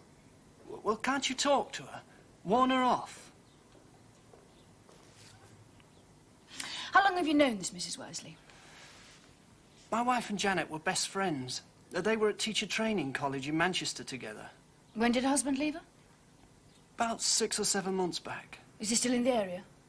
Went abroad. Germany, I think. Children? Relatives? None. She's alone. How did she take the break-up? Oh, she had to give up teaching. She couldn't cope with it. And this problem you had with her being over-possessive of Freddie, when did it start? About a month ago, when my wife got pregnant again, Janet changed, acted odd, suddenly became tense, distant.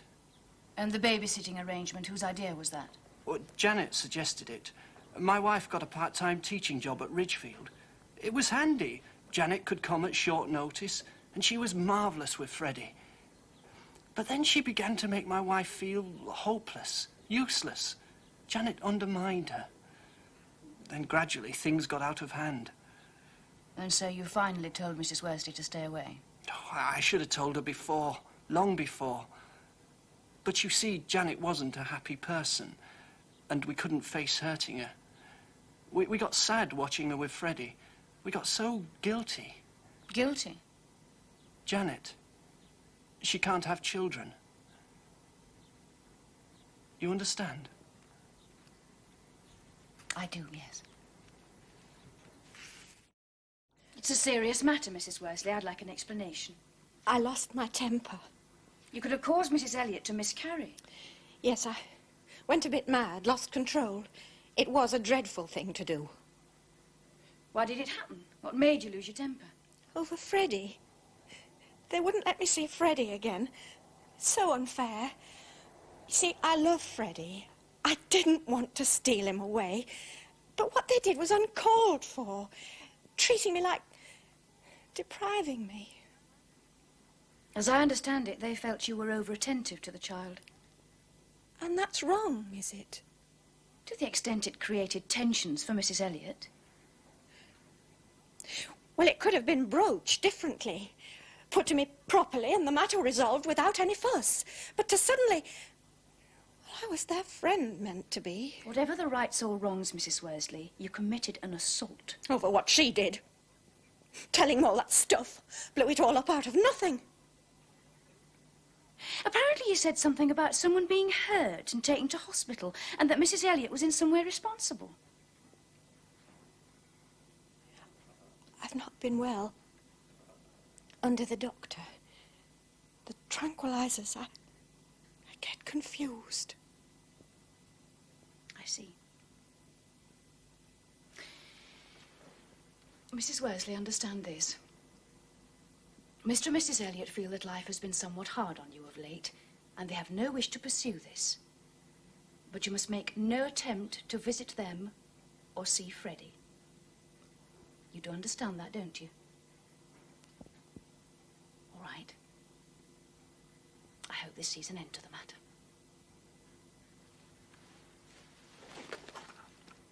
What's this? What are these cuttings? Just things I collect.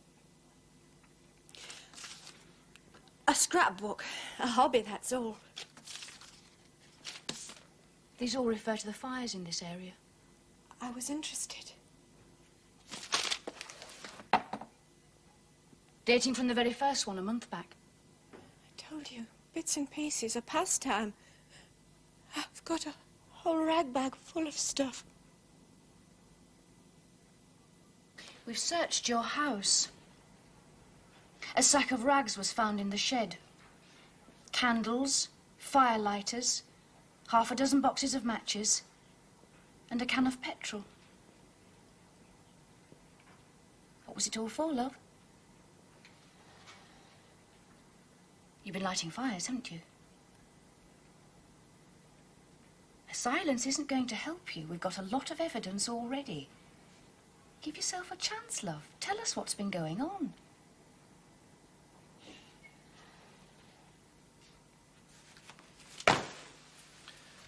Why did you collect those? 10 fires, that's quite a notch up. This morning saw your latest spectacular, right? Did you witness the outcome?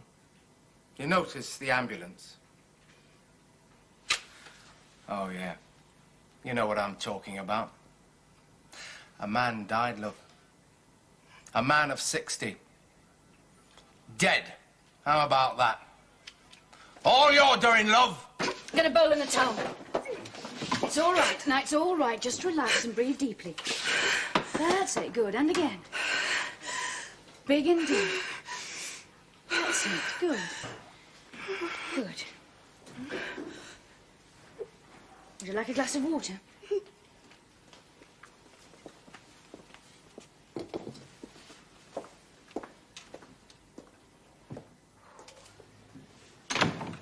Well, looks like we're in for a long session. With respect, sir, I don't think we're handling this right. That woman is deeply disturbed. I'm not releasing her to hospital, Jean. Not yet. We've got to get an admission first. Now, this is serious crime. Yes, I accept that, but the woman's all bound up inside herself. We could ply her all night. She's not going to give. Then what do you suggest? She needs thawing out. That interview room's too impersonal.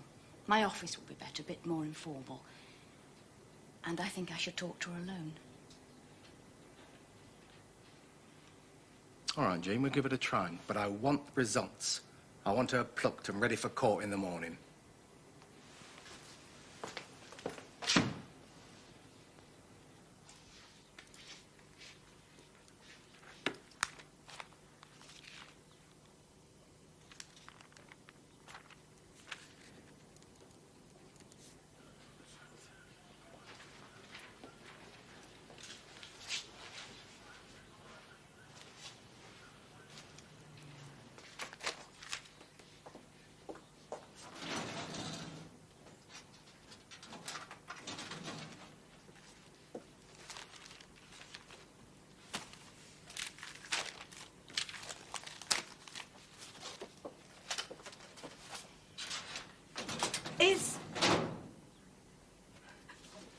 Is he dead?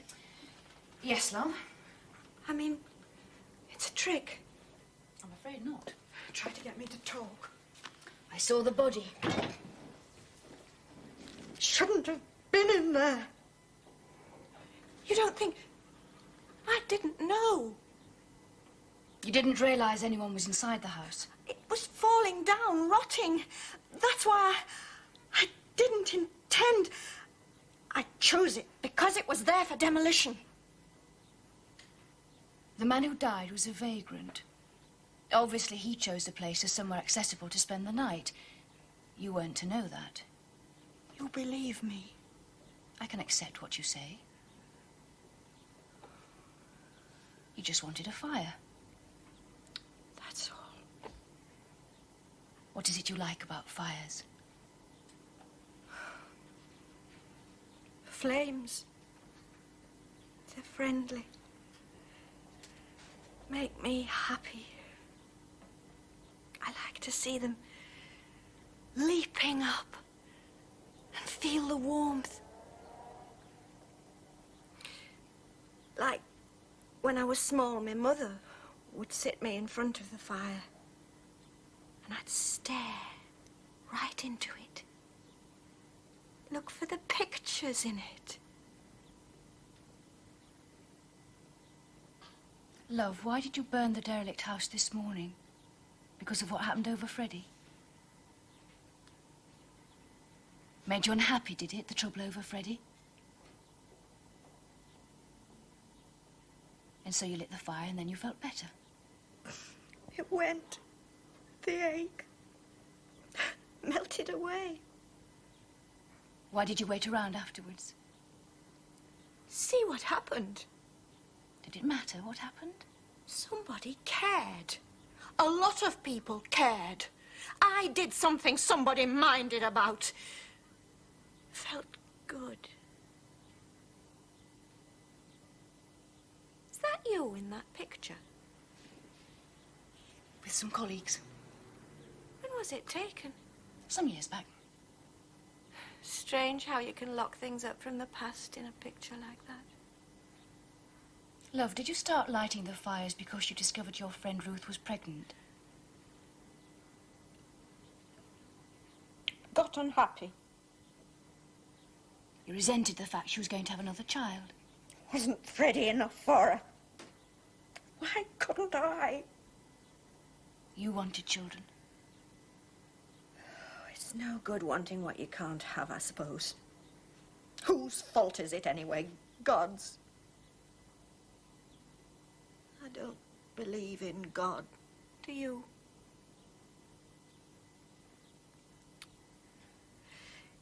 See, somebody like Ruth, she's not a natural mother.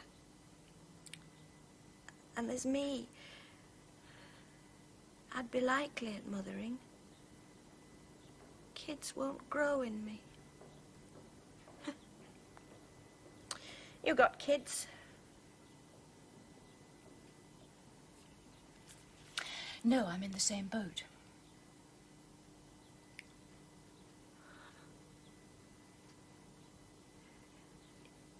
Did your husband leave you when he knew you were barren? Mine did. I can't stop with a woman who can't give me children. So he went. Oh, folk are no surprise anymore. Love, will you tell me about all the fires you set? Like when and where? Will you let me write it all down?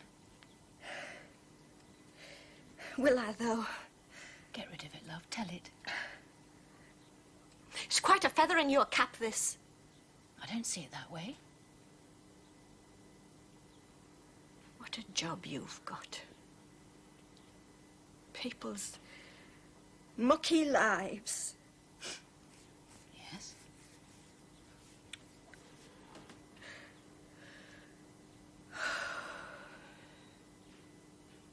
I'll tell you.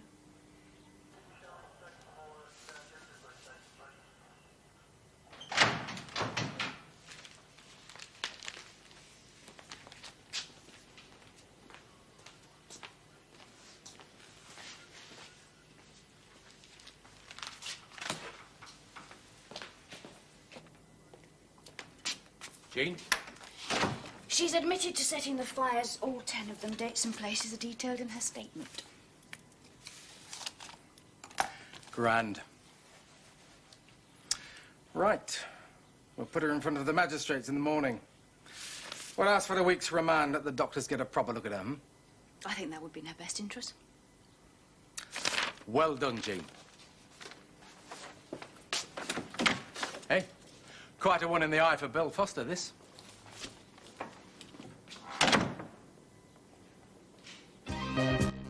Next on Drama, we catch up with London's finest police. The good folk of Sun Hill are on the beat. In the bill.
This is a surprise. I wasn't sure if I could remember which house. It's you and your mother still, is it? Yes. Well, actually, she's away in Canada at the moment with me brother and his wife, being a proud grandparent. Sit down, won't you, Tom? So, how are you getting on then, Mary? Oh, you know, not too bad. Would you like a cup of tea? No, it's all right, thanks. So, how about you? How are you getting on? I'm not too good just now. I've had a shock this morning. Look, I'll put the kettle on. I'll make a cup of tea. Unless you'd sooner have coffee. Well, not if it's too much trouble. No, no trouble at all. Registered owners, Trustee Car Hire, back Victoria Terrace, Hartley. Any mobile in that vicinity, please? Sergeant Parish to Hartley. Just round the corner, Joe. I'll attend.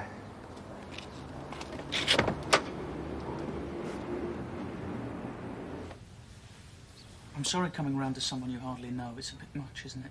Well, I'm still one of the family. Still a bit, I suppose. Even if I haven't seen that many of Michael's mates for nearly a year or so now.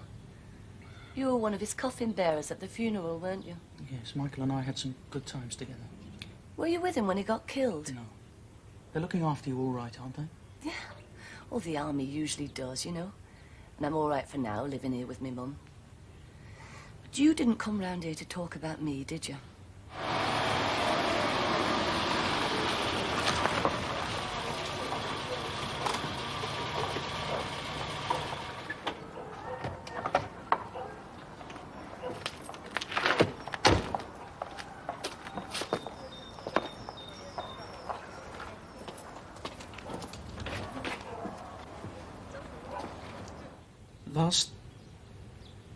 Last Friday, I left Jean. I said that was it. It hasn't worked. I was going back to the barracks. I actually went to my mother's for a few days. Until today. I knew Lindy was starting back at nursery school today. So I went to the house. I thought perhaps if I saw Jean taking her to school, then somehow we might talk. Only it wasn't Jean taking her to school. A neighbour? A man. A man she had living with her again as soon as she thought I was out of the way. Again, now, come on, you can't be certain of that, Well, it can you? wouldn't be the first time. And anyway, this time I was home, there were clothes, things around. I don't know what to do. I only know I can't leave Lindy living there with another man. Michael and I, we never had any children. Perhaps that made it easier some ways. When he was away, I usually came here and stayed with me mum. They say Donovans are about the best solicitors. Why don't you go and see them and get some advice? Well, you see, I can't. Why not? I'm absent. Absent without leave. Oh, Tom. I was due back in the barracks last Friday. Well, they'll be looking for me already. That's why I couldn't stop at my mother's any longer. And I did something else stupid. I hired a car under a false name and had an accident.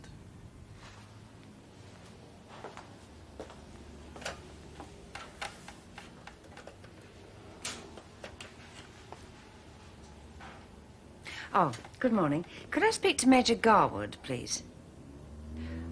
Oh, I see. Well, is there anyone else I could speak to? This is Inspector Longton of Hartley Police. Thank you.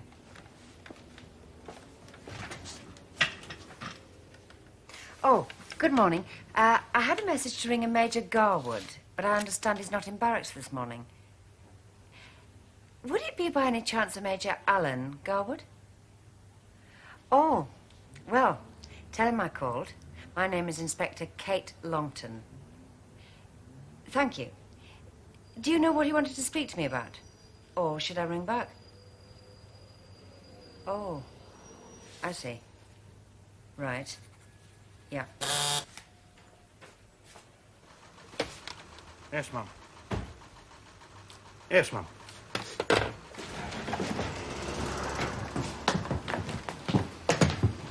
Oh, any news on the White Fiesta, Sarge? It's a hire car rented to someone in Penningley. I put Glyn on it. Oh, I'll be lucky if you hear something by Christmas, then. Come in. Army absentee. 5 days overdue back from leave from 3rd Battalion Royal Northamptonshire's at Scorley Barracks. Could you send Brian and Danny to pick him up? It's a bit unusual. What is? 3762493 Corporal Thomas Harold Warren.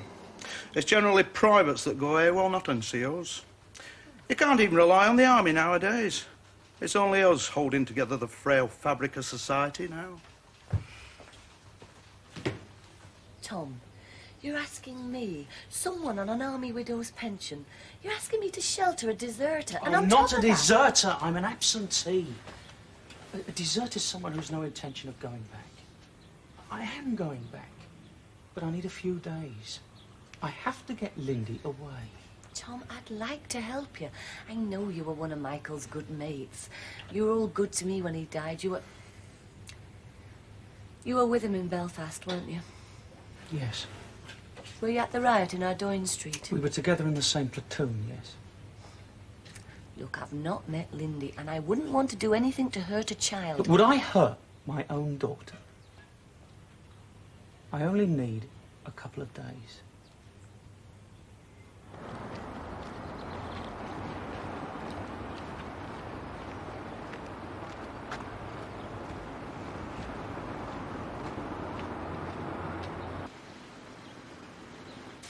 Are you 3762493, Corporal Thomas Harold Warren? No, I'm not.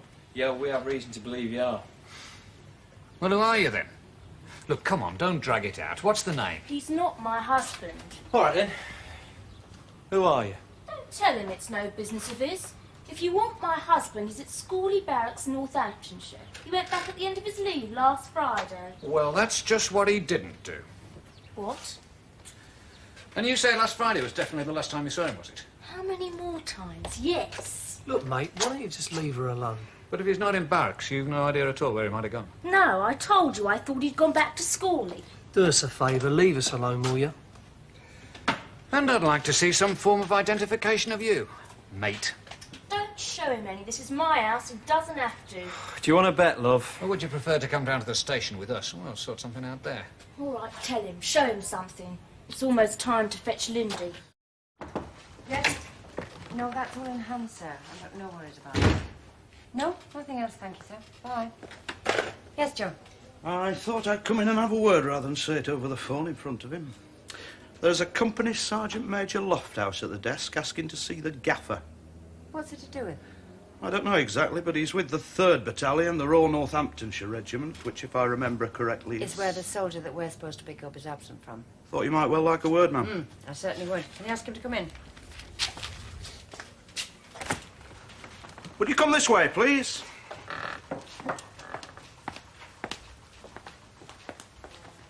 How do you do? Company Sergeant Major Bernard Lofthouse, ma'am. B Company, 3rd Battalion, Royal Northamptonshire Regiment. Won't you sit down? Thank you, ma'am. You live here in Hartley, Sergeant Major? No, ma'am. I'm a Northamptonshire man. I'm on leave for a couple of days. I've come over to Hartley to do some business. What sort of business? Well, regimental business, ma'am. See 1 or 2 people and so on. Some of it wouldn't have any connection with the Corporal Warren, would it? Well, possibly, ma'am. Sergeant Major, let's put our cards on the table. We know that Corporal Warren has gone AWOL for 5 days, and we've been asked to pick him up. I was hoping to make contact with him, ma'am. And you think if we'd already picked him up, I'd probably tell you. Well, Sergeant Beck, the Army absentee, have Sparks and Kelleher reported in on him yet? I see. Right, thanks. Nope, they're still at his house. He's probably popped out or something. They'll be waiting for him. So, I put my cards on the table. How about yours? Well, I've only one, ma'am. A request of you. Ask your men not to wait. Withdraw them and give me a couple of hours to go and have a chat with him when he gets back instead. That would be most irregular. Well, it'd save police time if he took himself back. It'd look better on his records. You could persuade him. Well, I know him pretty well, ma'am. I'm his company sergeant major. One of my best corporals, to tell you the truth, but, well, he's going through what we call a bit of domestic turbulence. What will happen to him if you get him back? Well, that's not for me to say, ma'am. That's a matter of his company commander. And that's Major Garwood. Well, yes, ma'am. Do you know him? I did once, a long time ago. How is he these days? Oh, very well, ma'am. And if I may say so, a very fine soldier. Can be a little bastard sometimes, pardon the expression. Excuse me. Yes? Right. Thank you, Joe. The officers that went to your corporal's home have just rung in. Apparently his wife said goodbye to him as usual last Friday, but she's no idea where he is now. They're not waiting there. They're on their way back. Oh, well, thank you for that information, ma'am. Excuse me. Yes? Uh-huh. Yeah? Yes, I'm free. Thank you once again, ma'am. I'll not take up any more of your time. Sergeant Major, I wouldn't be doing my duty if I didn't ask you. Do you have any idea where he might be? None, ma'am. None whatsoever. Thank you. Thank you, ma'am. Morning. Morning, sir. Ma'am. Blimey. What? So that's how they make sergeant majors these days. How did you know he was a sergeant major? Now, how do you think? I asked Joe Beck. Well, certainly got you summed up, hadn't he? Morning, sir. Natural air of authority. Yeah, exactly. And the sore throat. How's that? Fine, thank you. Hey, I care. I know. As a matter of fact, I only popped in for a minute on the way to court. I was wondering about tomorrow. Tomorrow? Evening. Tomorrow evening. What about it? Exactly. You took the very words right out of my mouth. Tomorrow evening, what about it? I'm sorry, am I missing something? Oh, you could very well be, yes. Look, with respect, I really do have a sore throat, and now I can feel a headache going on. A meal. Tomorrow evening, how about it? Can I ask you something? What birth sign are you? Me? Cancer. Yeah, I might have known. Approaching things sideways. Really? Is that what we do? No, I've always been absolutely straightforward and direct. What's the answer? What, dinner tomorrow night? Yeah, thank you. Fine. 7:30? Oh, no, I'm sorry. Can we make it another night? I've agreed to go on the sports committee. It's the first one, and I really ought to be there. Okay. Night after? Uh. Night after that, I shall be in London at the conference. Next year sometime? I'm sorry. Let's get together when you get back and fix something then. I'm sure you'll know from your spies which nights I'm free, anyway. Grieve, see ya. As soon as she saw the river of porridge oozing through the streets, she knew just what to do. She ran home as fast as she could through the sticky porridge. When she came to the house, her mother was still shouting at the pot. Stop cooking! Stop bubbling! Stop! Stop!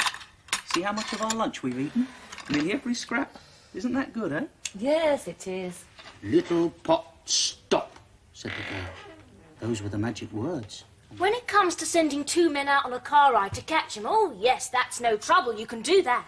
But if it's a case of kidnapping my daughter and running off with her, that's different. You're just sitting there doing nothing and letting it happen. Mrs. Warren, we are not doing nothing. We're doing our best. What are you doing? Tell me one thing.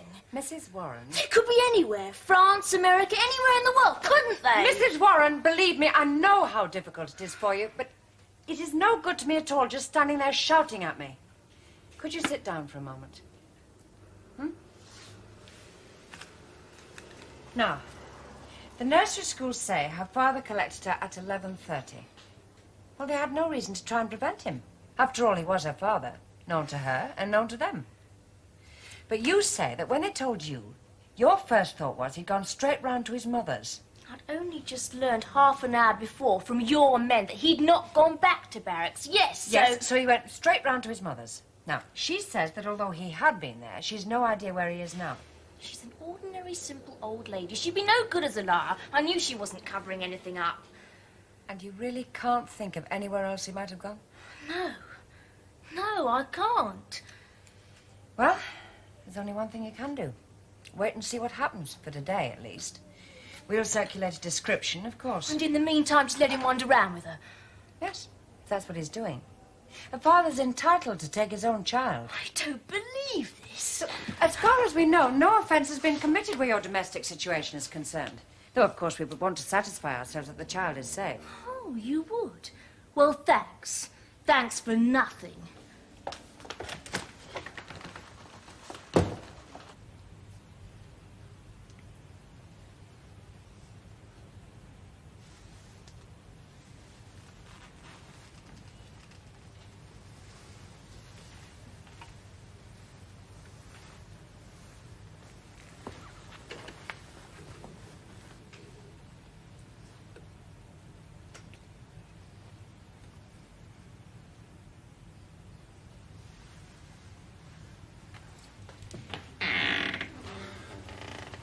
She's gone off without any trouble. She's fine. Tom, telephone your wife. Let her know she's safe. Or at least let me. Mary, you don't know Jean. Just let me do it my way, will you? Tom, this can't go on. It won't.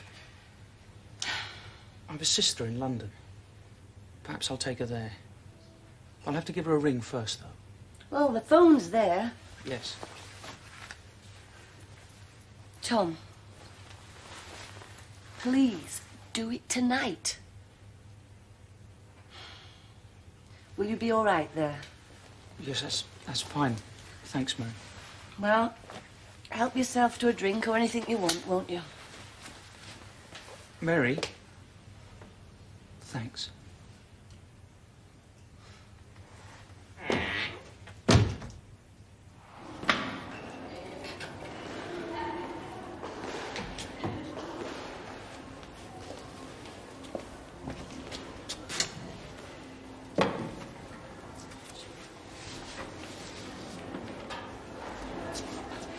Hello. Oh, hello. Kate Longton. Of course, yes. Sorry, I don't get here very often. Mary, isn't it? Mary Marshall. Have you hurt yourself? Yeah. Broken it, I think. I usually get it just here afterwards. Oh, well, good soak in a hot bath and then a night should do the trick. It's nice to see you again. Enjoy your game. See you next week. Kate? Bye.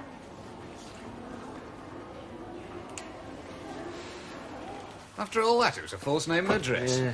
How can you get away with hiring a car like that? Didn't they check the driving licence? Apparently not. back pocket job, I should think. They deserve all they get, then. Trusty car hire, slightly dodgy. Let's keep it on file. Morning, George. Morning, Mum. Oh, well. Yes, thank you, Mum. In my office, George, when you've got a few minutes. Right. Come on. Where is it? What? The overtime return. This looks like a very good day to get it all okay. Yes, sir. What can I do for you?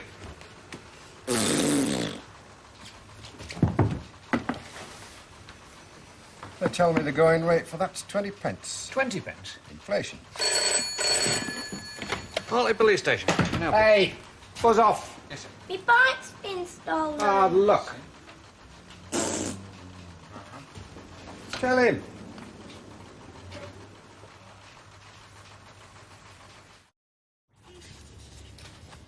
Okay. Thank you, Mum. Oh, by the way, any news about the absentee soldier? No, nothing. Apart from him making up with his daughter to get her away from his wife and the resident boyfriend. Well, that's no offence. No, I told her. Oh, well, we've got plenty to do. Let the army do a bit of its own running around for a change. What, by the company's our major, Mum? How did you know about that? Oh, just casual conversation. Marvellous, wasn't it? All you can do for today, she said, is wait and see. Well, now it's tomorrow, and I'm still waiting and seeing nothing. Oh, Bernie, you're his brother-in-law as well as his mate. Can't you think where he'd be? Well, I checked his records before I left barracks. His only next of kin we got are you and his mother. Well, look, if he's taking Lindy, obviously he's not going to go anywhere what do you think of, is he? Are you sure about his mother? Oh, it's the first place I went. She knew nothing about it, I could tell. Anyway, he'd never have taken Lindy there. She's old, she's an invalid, she couldn't cope. So, who else does he know? He doesn't know anyone. We've only been here a year, and half of that he's been away. Canada on exercise, 6 weeks in Cyprus with the UN, 4 weeks in Germany. We've hardly been here at all. No. Bernie, I'd get lonely. So does Maureen. Oh, Maureen and you've got it worked out. She likes being a soldier's wife. Being married to the army, I can't do it. I don't like it. Look, 10 minutes ago you said he wanted to try again. Go to Germany, you said. 4 years, we'll have our own quarters. Make a fresh start. Oh, yeah. For Lindy's sake. Look, Jean, I think we better go back to the police and report that Lindy's still missing.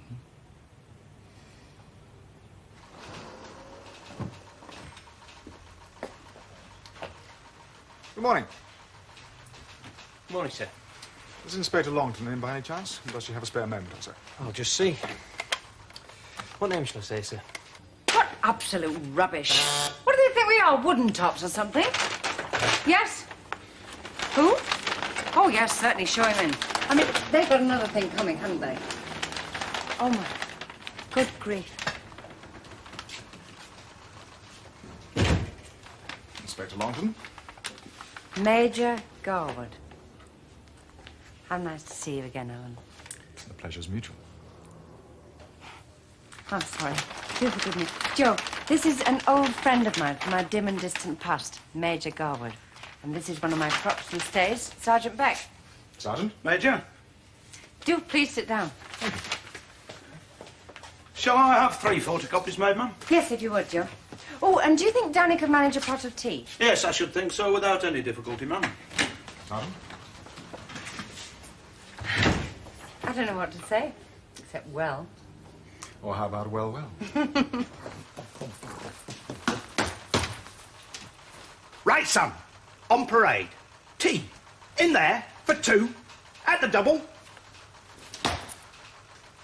I'll wash the mugs out first.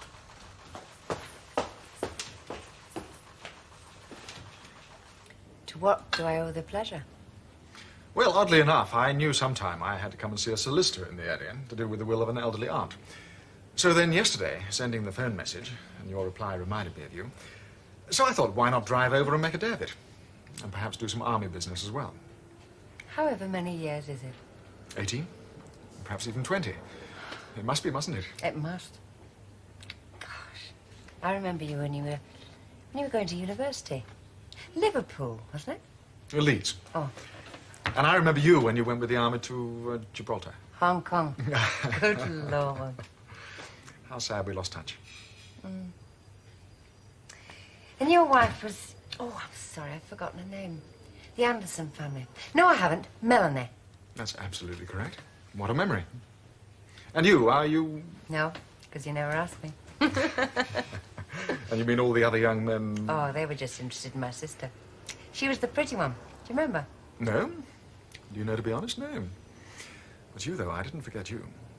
Really? Why? Or shall I be truthful? Why not? Because you were frightening. You were clever, and you were bossy. Thank you. Well, let's think what I can remember about you. I dread to imagine. You were very intelligent, or so you seemed. You were shy, and you were rather a prig. That's absolutely right. All those years ago, and you had me exactly summed up. And you were a snob. I never was. Well, yeah, perhaps I was a bit. Anyway, it was my sister you were interested in, too. Not me. Absolute rubbish. I don't remember a single thing about her. Well, only that she had auburn hair. Oh, yes, and blue eyes, and a little snub nose and freckles. I suppose she was quite pretty, yes. You see? You were smitten like all the others. Tell me about you and Melanie, though. Do you have any children? No. No, actually, we... Excuse me. Yes? Yes? Yes. Yes. No? All right, fine. Sorry. You were saying, you and Melanie. Well, no, I wasn't, actually. Actually, I'm afraid it didn't work out. You need to be a certain kind of person to marry a soldier, or a certain kind of soldier to be a married one. So after 4 years, we divorced. Oh, I'm sorry. Oh, it happens quite a lot, doesn't it? Come in. Oh, thank you, Donny. Thank you very much, Constable. That's very kind. Help yourself. After you. Oh, no, thanks. Excuse me. Yes? Well, I can't do anything about it now, Joe. Can you deal with it? Okay, fine. I mustn't keep you. No, really. Sometimes we're busy, sometimes we're not. That wasn't important. Look, do you have time for lunch? Oh, dear, no. Not today, I'm afraid. I have a meeting with some councillors at the town hall. It's a regular thing, and we usually make it a working lunch with sandwiches. Ah. Yeah. Well, it's very nice to see you again, Kate, after all this time. And this goes here, Lindy. Look, like that, see? Look. Mince for tea, something like that, all right? Oh, sure. She likes pretty well everything, don't you, Lindy, eh? Take this, Mary. Please. No, Tom, no thanks. It's all right. I don't want it. It's all right. Tom. Yes. Yes, it's okay, honest. I'm going to ring my sister and I think we'll go there. I'm just waiting for the cheap rate, that's all. At least ring Jean and let her know she's safe. Yes. She'll be going out of her mind. Yes, I will. After dinner. When she's having a lie down.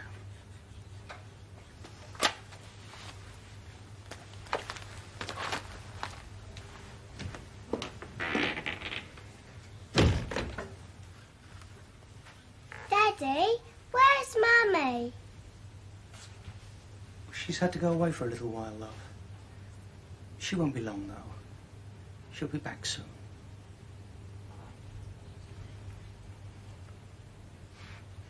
And Jenny Fingleton. Do you remember her? Yes, now, wasn't she the plump girl with the funny teeth? That's right. She's in London now. She's doing very well. She's a barrister. Really? Excuse me.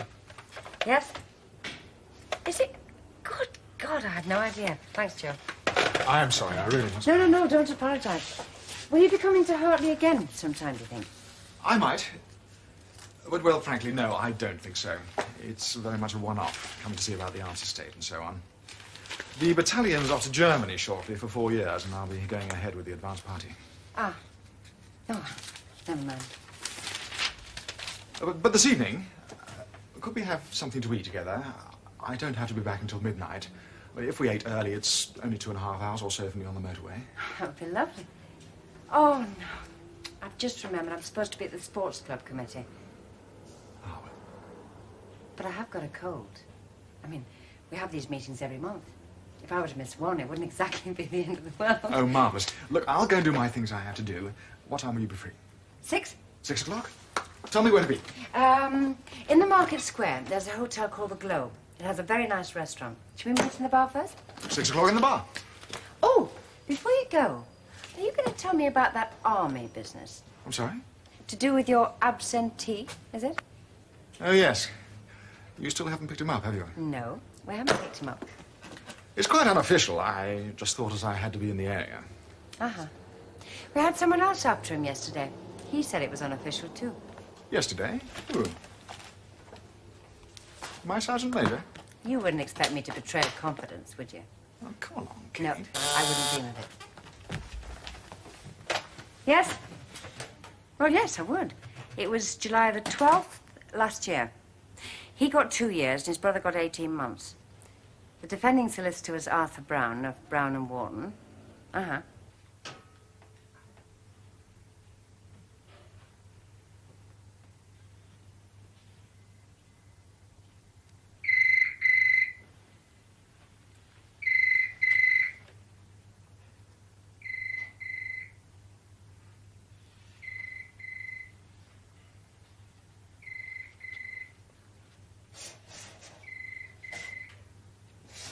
Have you brought a photograph of your little girl with you, madam? No, I haven't got an up-to-date one. What about your husband? Have you brought one of him? No, look, we came out in a hurry. I didn't think, did we, Bernie? I can get a picture to you, Sergeant, in a day or two of the soldier. Thank you very much, Sergeant. Sergeant Major, what a surprise. Yes, sir. Tom, what are you doing sitting here in the dark? I thought I'd leave her. She usually has a sleep round about this time.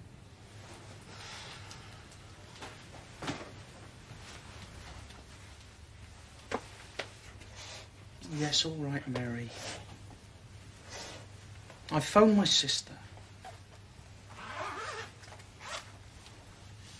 We'll be going away tomorrow morning. Where to?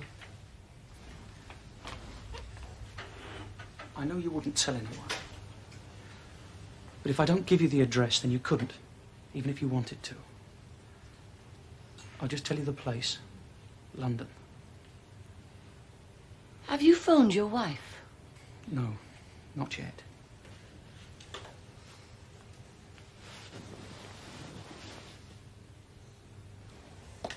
So, 2 minds with one single thought here, Sergeant Major. Yes, sir. And both of us somewhat exceeding Army regulations. What do you want, a curtsy? He's too good a soldier, Mrs. Warren, to throw his entire Army career away. Maybe you should throw it away. Wish I could understand you, Jean. Look, I've come. His company commanding officer's come. All we're trying to do is get him to be sensible and come back off his own bat. I mean, who do you expect? The colonel of the battalion? What do you expect of me? To open a cupboard for him to walk out in front of you? You must surely want to help us. Especially now he's taken away your little girl. Oh, no, I don't want to help you. I want him to disappear forever with Lindy. Where's your boyfriend, Jean? He's out. Why? Mrs. Warren, for your husband's good, and for your own good, your little girl's good, tell us where you think he might be, hmm? No. Honestly.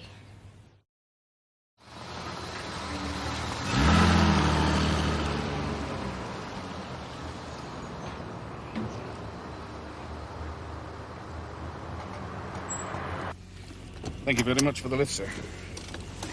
15:33, sir. Good time. When will you get back to your home, Sergeant Major? 3 hours, 57 minutes of the journey, sir. Change at Rugby. A long way for you to have come over. A whole day after your leave. Don't like to see a good man getting into so much turbulence, sir. More me now. You're related as well, aren't you? Well, in a manner of speaking, sir. My wife and his are half-sisters. I suppose you could say we're sort of half-brothers-in-law. They're not very much like each other, though, sir. I mean, his wife and mine. I don't know for sure, Sergeant Major, but I've got the feeling that she knows, or at least suspects, rather more than she told us, did you? There's someone alleging that her husband's made off. She doesn't know where, with her child. I guess I did rather, sir, since you mentioned it. Would your wife give information she suspected about your whereabouts, Sergeant Major, if you were absent without leave? I'd like to hope not, sir. I have an appointment with some solicitors. Safe journey back, Sergeant Baker. And you to barracks tonight, sir. See you next week.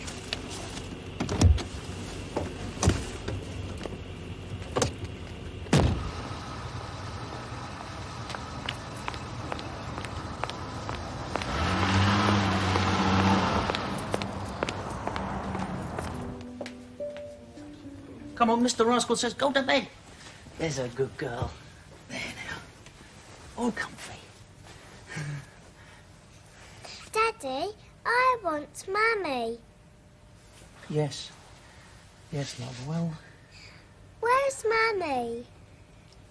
well, it'll be all right, love. You'll see. It won't be long now. We'll work something out. It'll be all right. Planners say the demolition of the Wheatsheaf public house in Deansgate, which is still open, and St Matthew's Tavern nearby, are subject to a satisfactory replacement building being erected by a developer. No, I was only waiting for you, actually. Did she go off all right? Oh, yeah. Sure. It's comfortable. She likes sleeping here.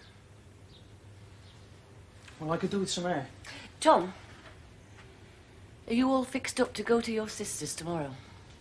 Yes. We'll be leaving at 10 in the morning, if that's okay. Well, I think you should think again about taking Lindy to London. Mary, I have thought about it.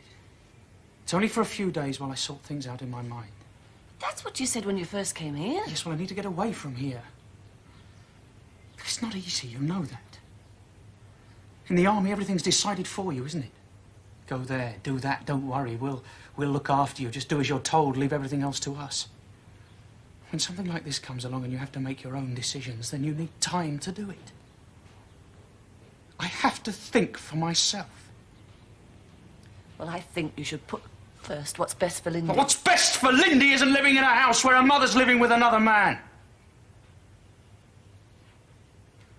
Mary, I'm taking Lindy to London tomorrow, so please don't try and stop me.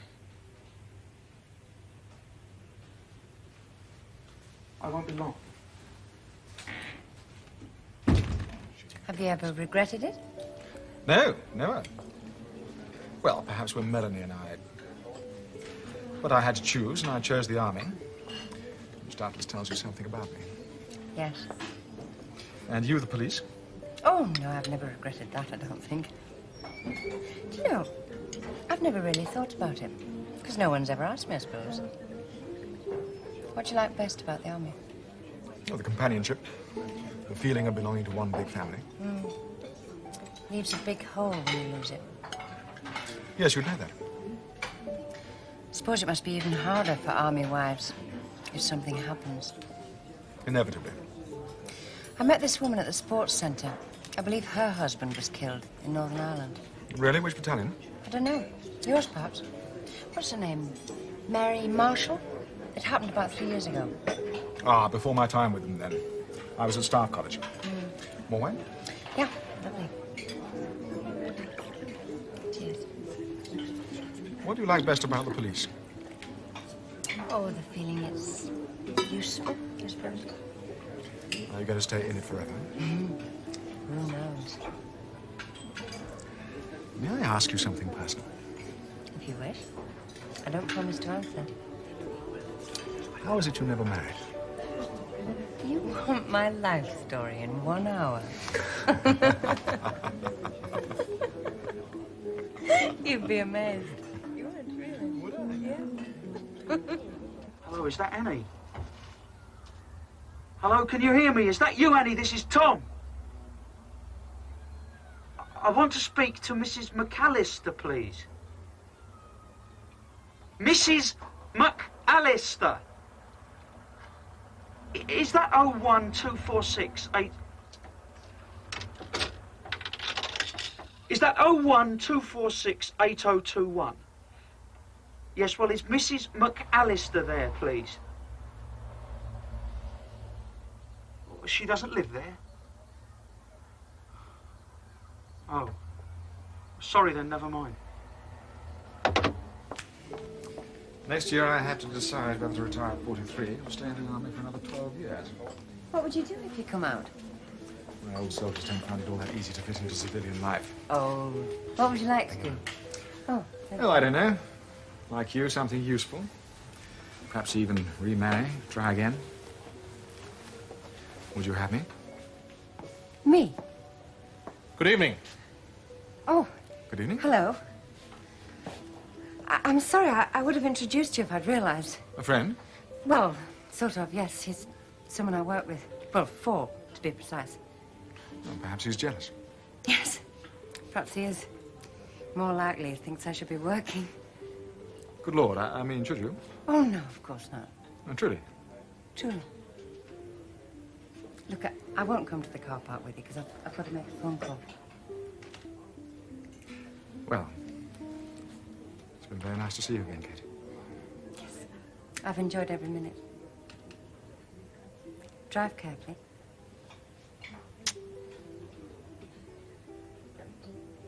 Did you have a pleasant evening, Mum? Yes, very. Thank you, George. I was on my way home unless there's anything special. No, I don't think so. There's just been one phone call for you. Mrs. Marshall.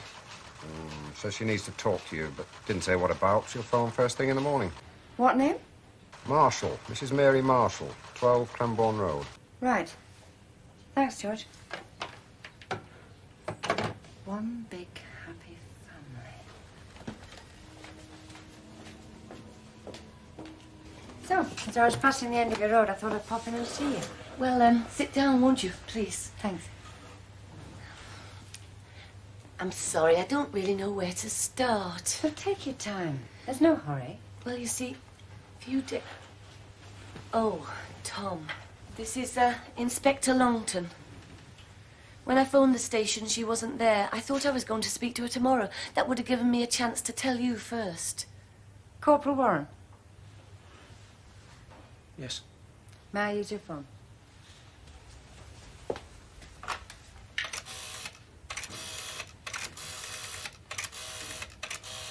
Do you have your daughter here?